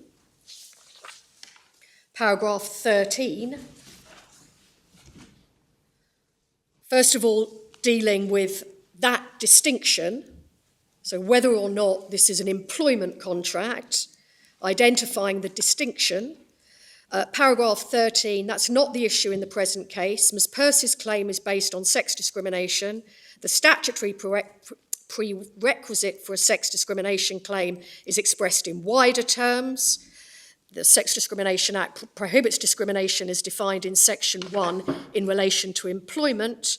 Employment means employment under a contract of service or a contract personally to execute any work or labour. So that's the Section 2303B provision. Ms. Percy accepts she did not enter into a contract of service. That's why she didn't pursue her claim for wrongful dismissal by way of an appeal from the adverse decision of the tribunal. Her case, she was employed under a contract personally to execute certain work, contract for services. Thus, in her case, questions about the degree of control exercised over her work by her employer are of little, if any, relevance. So the importance there is this question of control and whether or not providing members of the judiciary with the sorts of protection anticipated under the Act, worker or Crown employment status, might intrude upon their independence. In other words, does it assume a degree of control? Answer no. When we're in this territory, we're not in control territory. And then at MS 983, paragraph 18,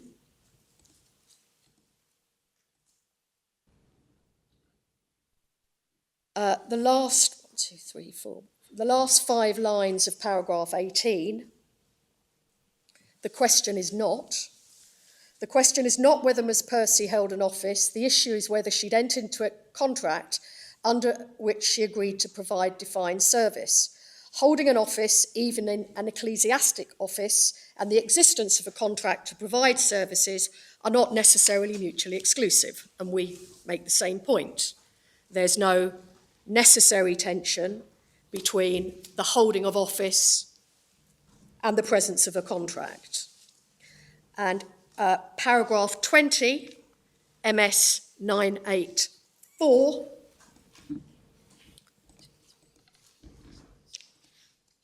eight lines down, if office is given a broad meaning, office is given a broad meaning, holding an office and being an employee are not inconsistent. A person may hold an office on the terms of and pursuant to a contract of employment. Or, like a director of a company, point made by my ladyship a moment ago, a person may hold an office and concurrently have a service contract. Whether there's a contract in a particular case, and if so, what is its nature and what are its terms, depends upon an application of familiar general principles. Appointment in question is or may be described as an office, is a matter to be taken account. The weight of this feature will depend upon all the circumstances, but it doesn't of itself preempt the answer to the question whether the holder of the office is an employee. Feature does not necessarily preclude the existence of a parallel contract for carrying out the duties of the office, even where they're statutory. So one may have a parallel contract, even where they're holding statutory office, and that depends upon the application of the familiar general principles. And we say, having regard to that, it's difficult to see why the appellant does not, in addition to holding statutory office, undertake her work under a contract. Does that passage mean that there may be circumstances in which the terms of the office, albeit that they would be consistent with a contract in terms of offering acceptance and remuneration, might not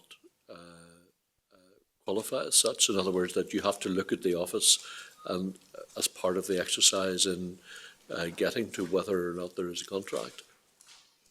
As Lord Nichols says, the question whether or not it is in fact an office is a matter to be taken into account. But what does that mean? Well, it may be relevant, but for the same reason we're here.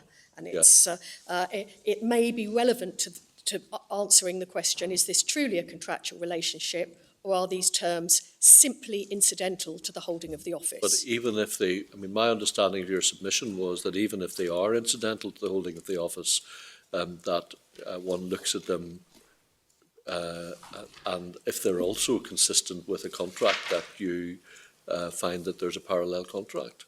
Is that your submission or not? It is my submission, subject to applying the ordinary provisions, the ordinary principles in relation to contract. But that's why I'm asking about this particular term. And he says that the weight of the feature will depend upon all the circumstances. That appears to be on the basis that the terms of the office or the nature of the office, because he's just dealt in paragraph 19 with the differences in various offices, that may be a feature which actually excludes a contract that would otherwise be formed. Is that right or not?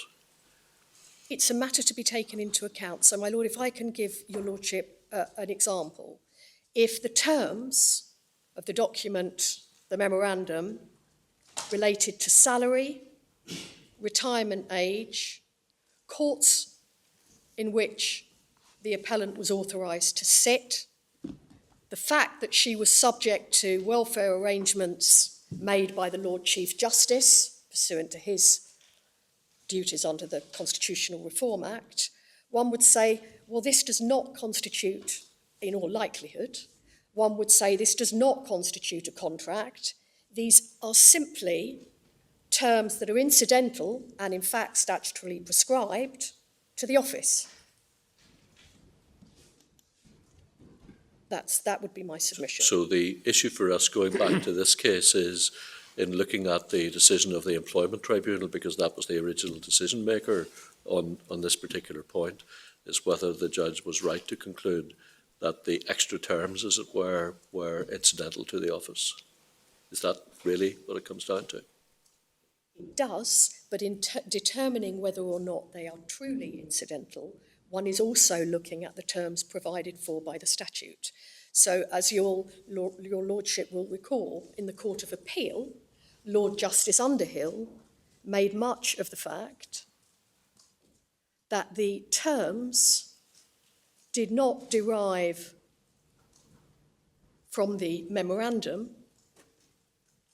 but derived, the source, as he described it, were from the statutory provisions addressing the office, which was why I took some time to take your lordships and your ladyships through the terms to make the point that these are not found in the statutory scheme addressing the office, but are entirely freestanding, and there's no source that can be found in the statutory office itself. I've taken you out of your way, Ms. Monaghan, I apologise for that. Not at all. I'm just mindful of the time. So, my Lord, we were looking at paragraph 20. Paragraph 23, which is MS 985. This is the intention to create legal relations, intention to create contractual relations, more properly. And that, of course, is also an important principle in determining whether a contract exists.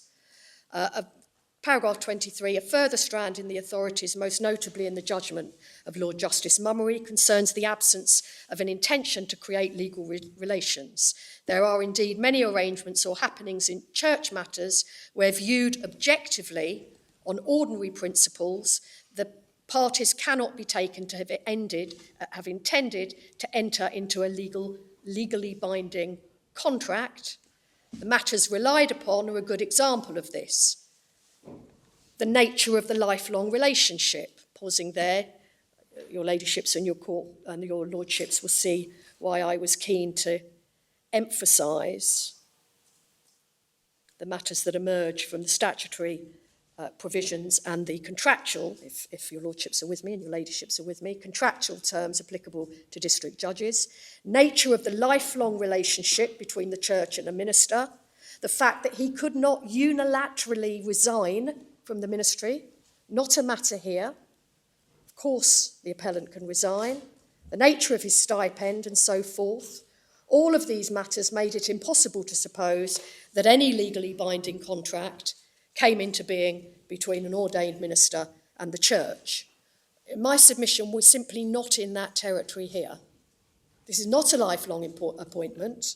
The appellant can resign, and the terms and conditions contained in the memorandum are those that reflect the terms that would apply in an ordinary employment relationship, unlike the clergy cases. And even then, Lord Nichols said at paragraph 24, and forgive me, I should finish off that paragraph, forgive me. Similarly, with the Church Book of Rules relied on by the Reverend in that case, then the rebuttable presumption enunciated by the Lord President in the present case, following Lord Justice Mummery's statements of principle, may have a place. Without more, the nature of mutual obligations, their breadth and their looseness, and the circumstances in which they were undertaken point away from a legally binding relationship. So in the clergy cases, that is those that are characterised by lifelong appointment, inability to resign, nature of the stipend and so on, without more, they point away from a legally binding contract. We're not in that territory, we say. And then at paragraph 24, even then, Lord Nichols says, but this principle should not be carried too far, cannot be carried into arrangements which on their face are expected to give rise to legal obligations. The offer and acceptance of a church post for a specific period with specific provision for the appointee's duties and remuneration and travelling expenses and holidays and accommodation seem to me to fall firmly within this latter category. So one is looking at the nature of the arrangements, the offer, acceptance, the duties as prescribed, the remuneration and so on, the terms, no presumption about the fact that the holding of office is inconsistent with a contract, even in the case of an ordained minister. And then at paragraph 26, MS 986,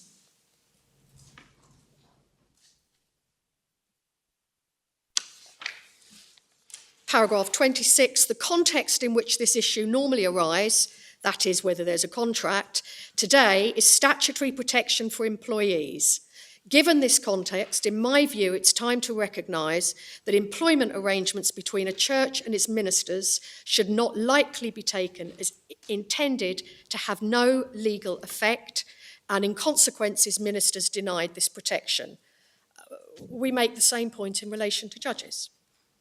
What possible policy reason, I'll come back to this, can it be said for excluding judges from the protections afforded by the employment legislation? And then the parties to the contract, I made this point earlier about the fact that there may be many involved in the working relationship. But paragraph 27, the final point calling for comment is the need to identify the parties to any alleged contract of services or for services. It goes without saying that before a tribunal can find that a contract of this nature was concluded, it must be able to identify the employer with whom the claimant made the contract. As can be seen from the above summary of the authorities, this can be a source of real difficulty with a nationwide church whose complex affairs are conducted through a multiplicity of boards and committees. Pausing there, the same might be said in relation to judges, Lord Chief Justice responsibilities, Lord Chancellor, Ministry of Justice, and so on. There may be another body responsible for making payments. There may be a third body charged with selecting the candidate best suited to this or that appointment, and yet a further body formally make the appointment, have power to dismiss, and so on. These different bodies are in a broad but real sense all part of the church, but the church may not have an entity capable of making a contract or suing or be sued. This is so with the Church of England, equally with the Anglican Church. This is also true of the Church of Scotland. Then the fragmentation of functions within such an umbrella organisation may make it difficult to pin the role of employer on a particular board or committee, but this internal fragmentation ought not to stand in the way of otherwise well-founded claims. So the fact that there are a number of bodies responsible ought not to mean that that should stand in the way. It ought not to. I find this passage, with respect, quite difficult, because he starts by saying you've got to identify an employer. But then he ends up by saying, well, even if you can't identify an employer, that shouldn't stand in the way of your claim. But otherwise, the difficulty is that in a situation like this, that is in Percy, and indeed in a situation concerning judicial office holders, the mere fragmentation of the responsibilities would deprive... I can see why it shouldn't. The question is whether it does, and he doesn't seem to answer that question. Well, I rely on Lord Nichols and say that that ought not to stand in the way of the finding of a contract. We say the easiest person to identify as the party is the Lord Chancellor, given his overarching responsibilities. There are two possible interpretations of this passage. The first is that all of these individuals may partake of employer status, and together they make up the employer. The second is that they are all potentially employers, but it isn't necessary to fix on a single one in order to find that there is an employer. Which of those do you espouse? Now, in our submission, there may be more than one employer, depending on how one looks at it. The Lord Chief Justice, for example, has responsibilities, day-to-day responsibilities and so on, Ministry of Justice. But so long as we can fix on one or another, the fact that there may be others ought not to preclude us from establishing a contract, a party to a contract. In other words, an amalgam of the two possibilities that I put to you. Well, There is a fragmentation of responsibilities. Yeah, well, There fragmentation implies that each brings to the table, so to speak, certain employer responsibilities. The alternative that I was putting to you is that, well, there may be a range of people, each of whom might be said to be the employer. It doesn't really matter so long as you can identify a spectrum of possible employers. Those are two distinct concepts, I think. Well, if your lordship's with us on there being a contract with the Lord Chancellor, the fact that there may be other responsibilities allocated to other persons or bodies, like, for example, the Lord Chief Justice, doesn't mean that there is not a contract with the Lord Chancellor, even where those other responsibilities arise by reason of statute. And that seems to be consistent with Percy because, of course, the target was the appointor. Yes. And therefore, the appointor takes on the responsibility of making sure that the protection rights are available. Precisely, my lord. And that is notwithstanding that, of course, as Lord Nichols says, there were others responsible in other ways.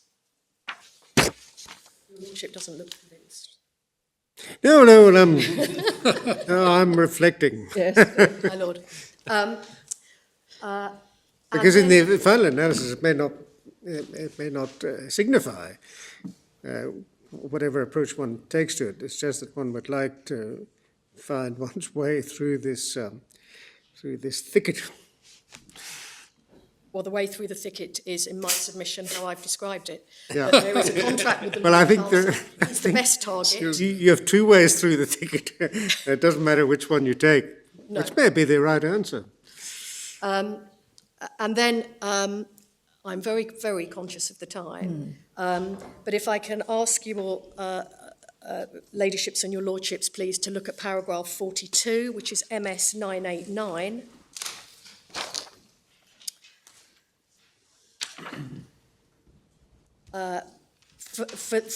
That's an allowing of the appeal, and as my lords already observed, the Board of National Mission was found the target to be. So he did actually identify an employer. He did identify an employer, making the point that the fact that there were responsibilities spread all over various bodies within the church didn't negate the existence of a contract with one of them, and the appointer was the target for those purposes. And then, if I can ask, please, that the court turns to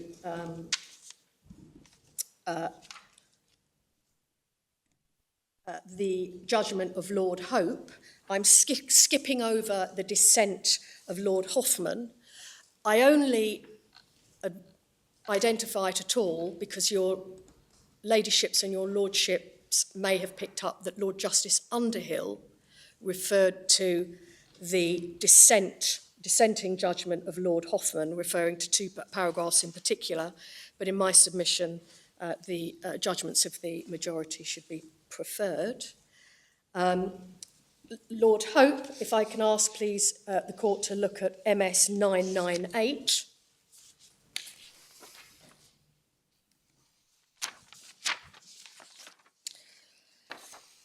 And this is Lord Hope, paragraph 87, again making the point, so no inconsistency so far as this point's concerned as between the constitution of the court.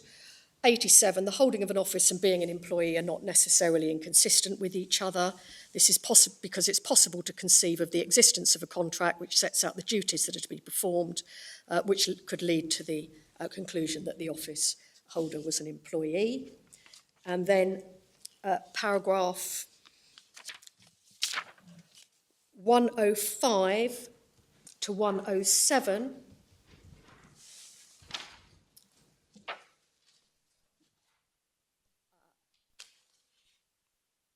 reluctant to read all of this. Well, why not? We're bound to study this case, and in my case, refresh my memory of it in some detail. So just point us to what you really want 105 to 107, in essence, the points to extract are that there is no presumption against the existence of a contract where an office is held. So not only are they not inconsistent, nor is there a presumption that a contract doesn't exist. And that's an important matter because when one is looking at the terms and conditions applicable to district judges, looking at it objectively, without any presumption, centred on or based on the fact that a district judge is a judicial office holder, without any presumption, looking at the terms and conditions objectively, and the pre-appointment letter, in my submission, there's plainly a contract, don't apply any presumption to the contrary. And then at paragraphs 112 to 114, again, I'm not going to read this to your ladyships and your lordships, but just to pick up the factors that Lord Hope relied upon in determining that there was a contract in Percy, offer, acceptance, and particular terms relating to the performance of her duties as an office holder. We say the same applies here. And then at Lady Hale, I may take your ladyship to your own judgment, at MS 1015,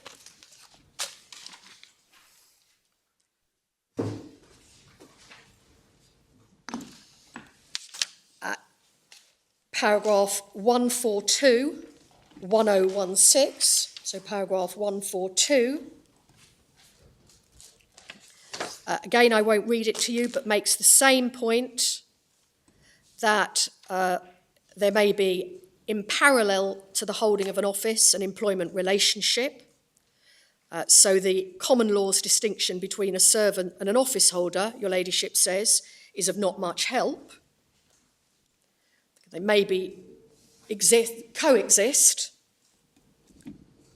And then Percival Price, I'll come back to this on section 191, but I should just like to draw attention to one section of your judgment which deals with judges in particular. So halfway through page 1017, just after the numbered paragraph 145, Sir Robert Carswell, Lord Chief Justice, this is in Percival Price, giving the judgment of the court, pointed out that the Equal Pay Directive and the Equal Treatment Directive was to give protection against inequality and discrimination to those who might be vulnerable to exploitation. The concept of a worker should be construed purposively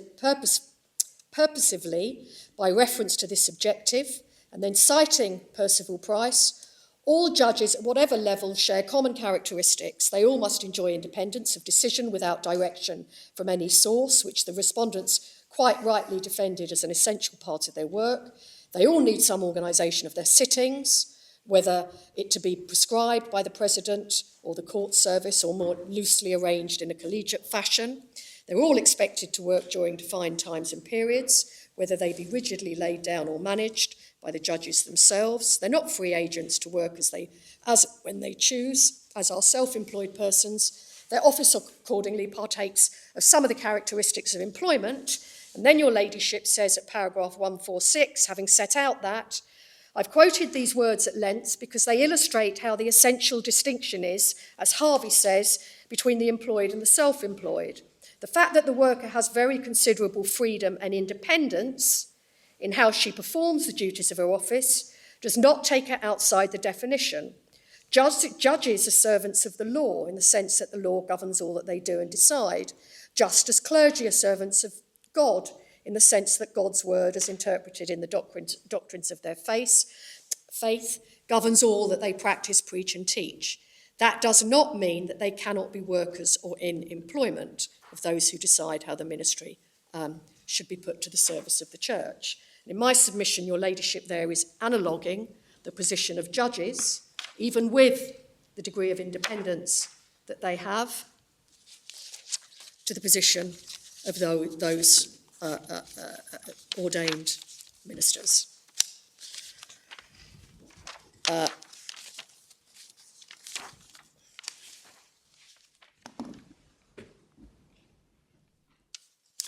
then if I can just finish it off, paragraph 151.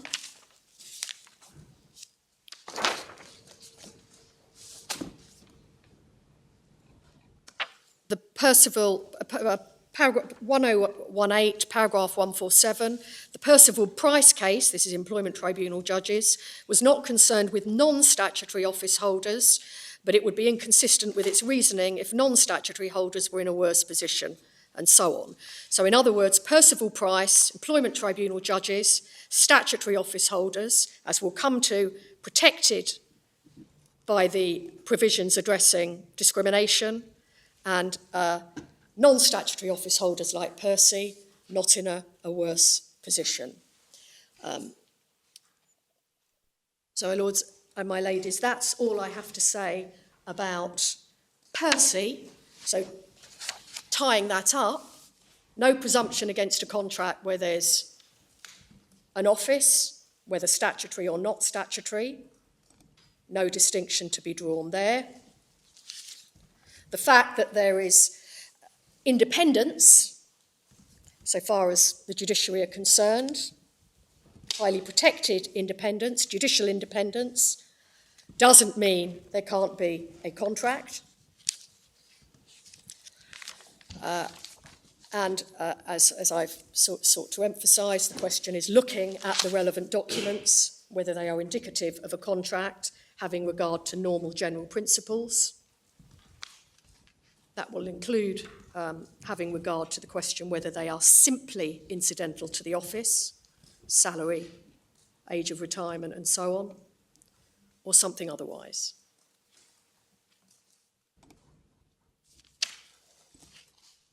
I was going to take you to Preston, but I'm not going to, given the time. Can I just make extract some points from Preston, giving you the references? Preston, now there, of course, you might find the dissent much more helpful than the majority. I certainly did, my lady. I certainly did, but there you are. So Preston, which you'll find at MS 1021, Volume 1, Tab 10, again concerns an ordained minister. First point to observe is it concerned the narrower meaning of employment, not worker status, so a much tighter regime. Lord Sumption gave judgment for the majority. The fact Lord Sumption said that one is a minister of religion cannot mean by itself that they are not employees, and I'll refer you to paragraph 10 for that proposition. And at paragraph 12, no presumption against a contract in circumstances where there is the holding of office. And care, paragraph 12, care must be taken not to assume that a person is contracting out of their rights or forgoes the benefits of basic employment rights by way of the way in which the arrangement is entered into or otherwise. The fact that one is holding office ought not to be taken as assuming that one is consenting to the deprivation of ordinary basic employment rights. And distinguishing features in Preston, because Preston it was found there was no contract, distinguishing features, paragraph 17, again it was a lifelong appointment, again the person couldn't resign,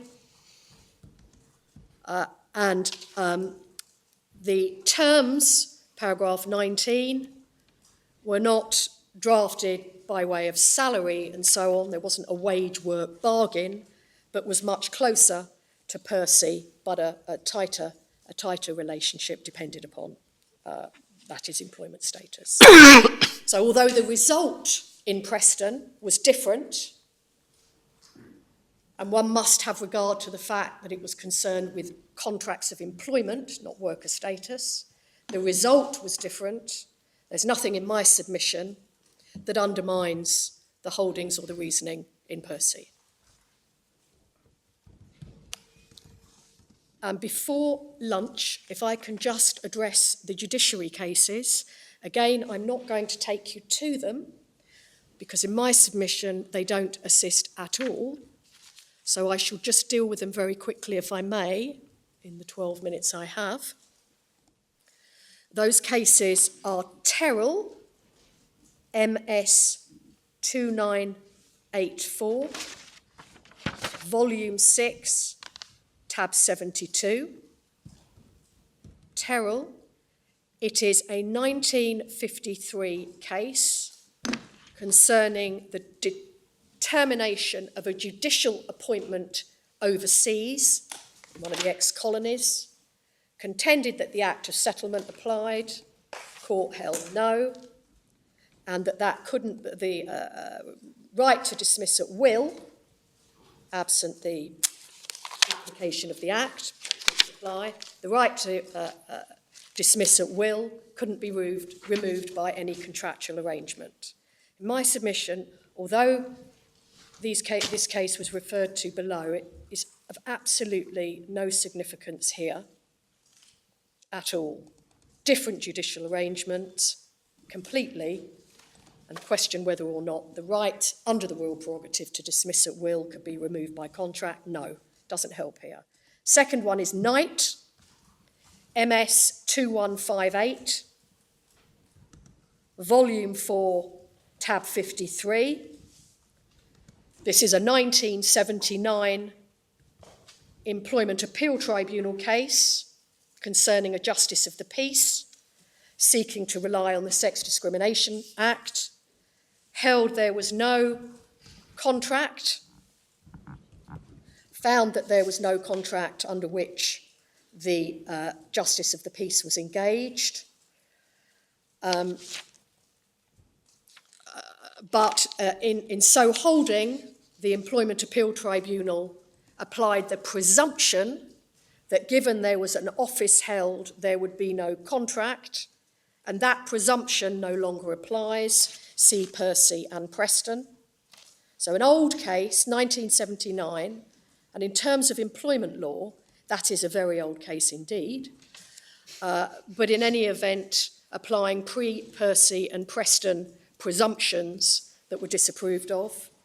Shake is the third one, again of no assistance at all, an unreported Employment Appeal Tribunal case of 2004, the judgment in which was described as not crystal clear by Lord Justice Underhill below. Where do we find it? Sorry, I beg your pardon.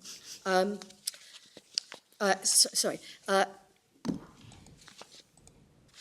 you are. I've just, if you just bear with me one moment, I will give you the reference, forgive me.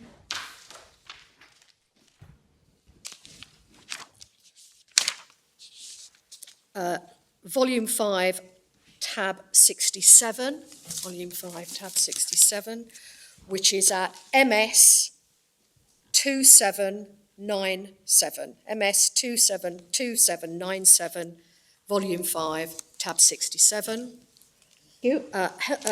As Lord Justice Underhill observed below, reasoning not crystal clear, I would endorse that, I may say so with respect, and it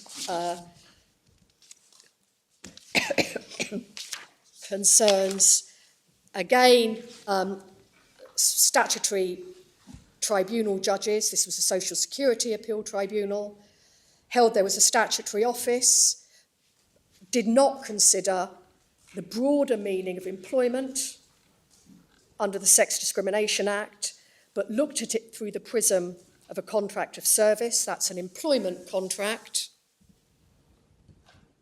and concluded there was no employment contract, although, if I may adopt, as I say, the observation by Lord Justice Underhill, the reasoning isn't crystal clear. So in my submission, those three, and there are only three that have been found, notwithstanding all the efforts of counsel, those three cases don't assist in answering the questions that are presently before this court. And since I've got a few moments before lunch and I want to ensure I use all my time, may I just address judicial independence? Judicial independence has been, so far, the only policy objective identified by the respondents as pointing away from a contract of employment. We say the fact that there may be some relationship governed by statutory equality or other employment provisions does not undermine judicial independence. That proposition was made very clear in O'Brien in the Court of Justice, which is at MS 940, Volume 1, Tab 7. And if I can ask, please, that the court look at paragraphs 39 to 43, MS 961, and paragraphs 45 to 48, MS 962.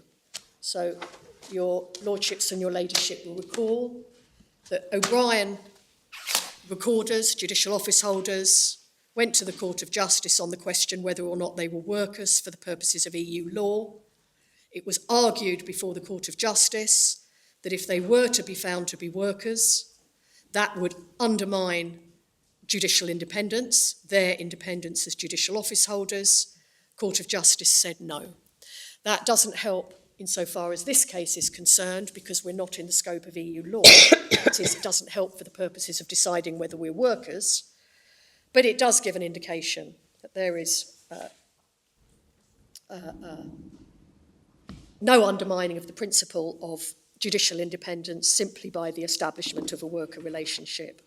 And when it came back to the Supreme Court, judicial independence was dealt with at MS 914, Volume 1, Tab 6, at paragraph 35, MS 928, and at that point, it was not pursued by the respondents.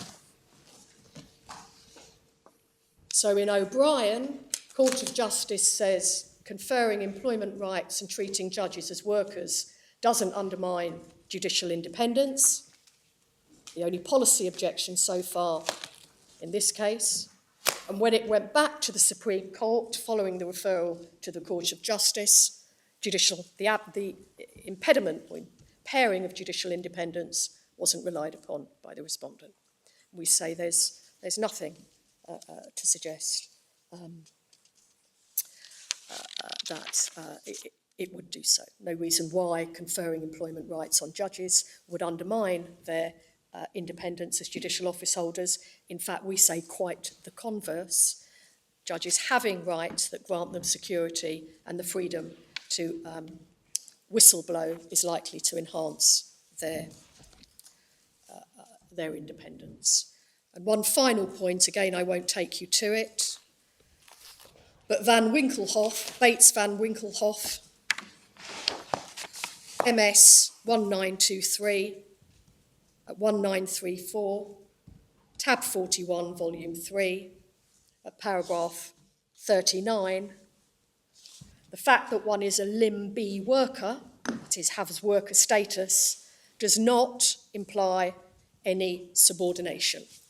So again, no impact on judicial independence and no necessary or consequential position that subordination is somehow introduced into the relationship. Can I just pick up one point which you can deal with either now or later? Lord Hoffman, as you say, he dissented, but Lord Justice Underhill attached importance to two things he said, and this is at page MS, well, I can pick it up in this Court of Appeal at MS 186, where Lord Justice Underhill cites Lord Hoffman.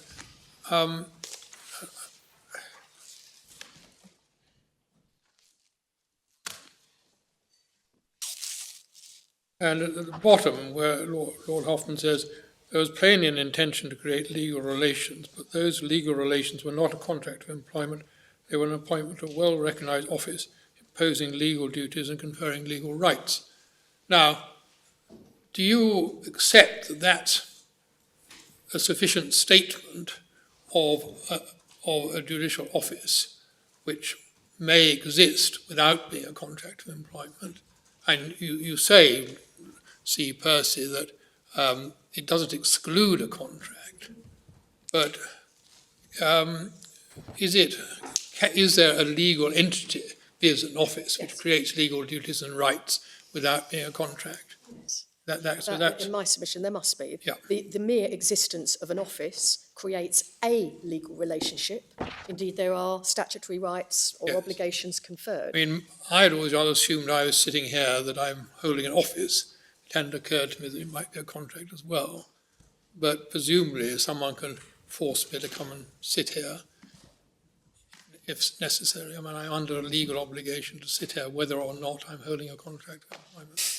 Well, I haven't submitted, my lord, that Supreme Court justices are engaged under contracts. They may be. No, but I mean, it's quite an necessary important point, because consequence. what I'm trying to get at, and we'll obviously come on to this, is what are the things you look for to get to a contract of employment, rather than simply an office which has well-recognised duties and obligations. That's Well, we say you apply the normal principles, the general principles, as Lord Nichols said in Percy, not applying any presumption as a condition for determining whether or not there might be a contract.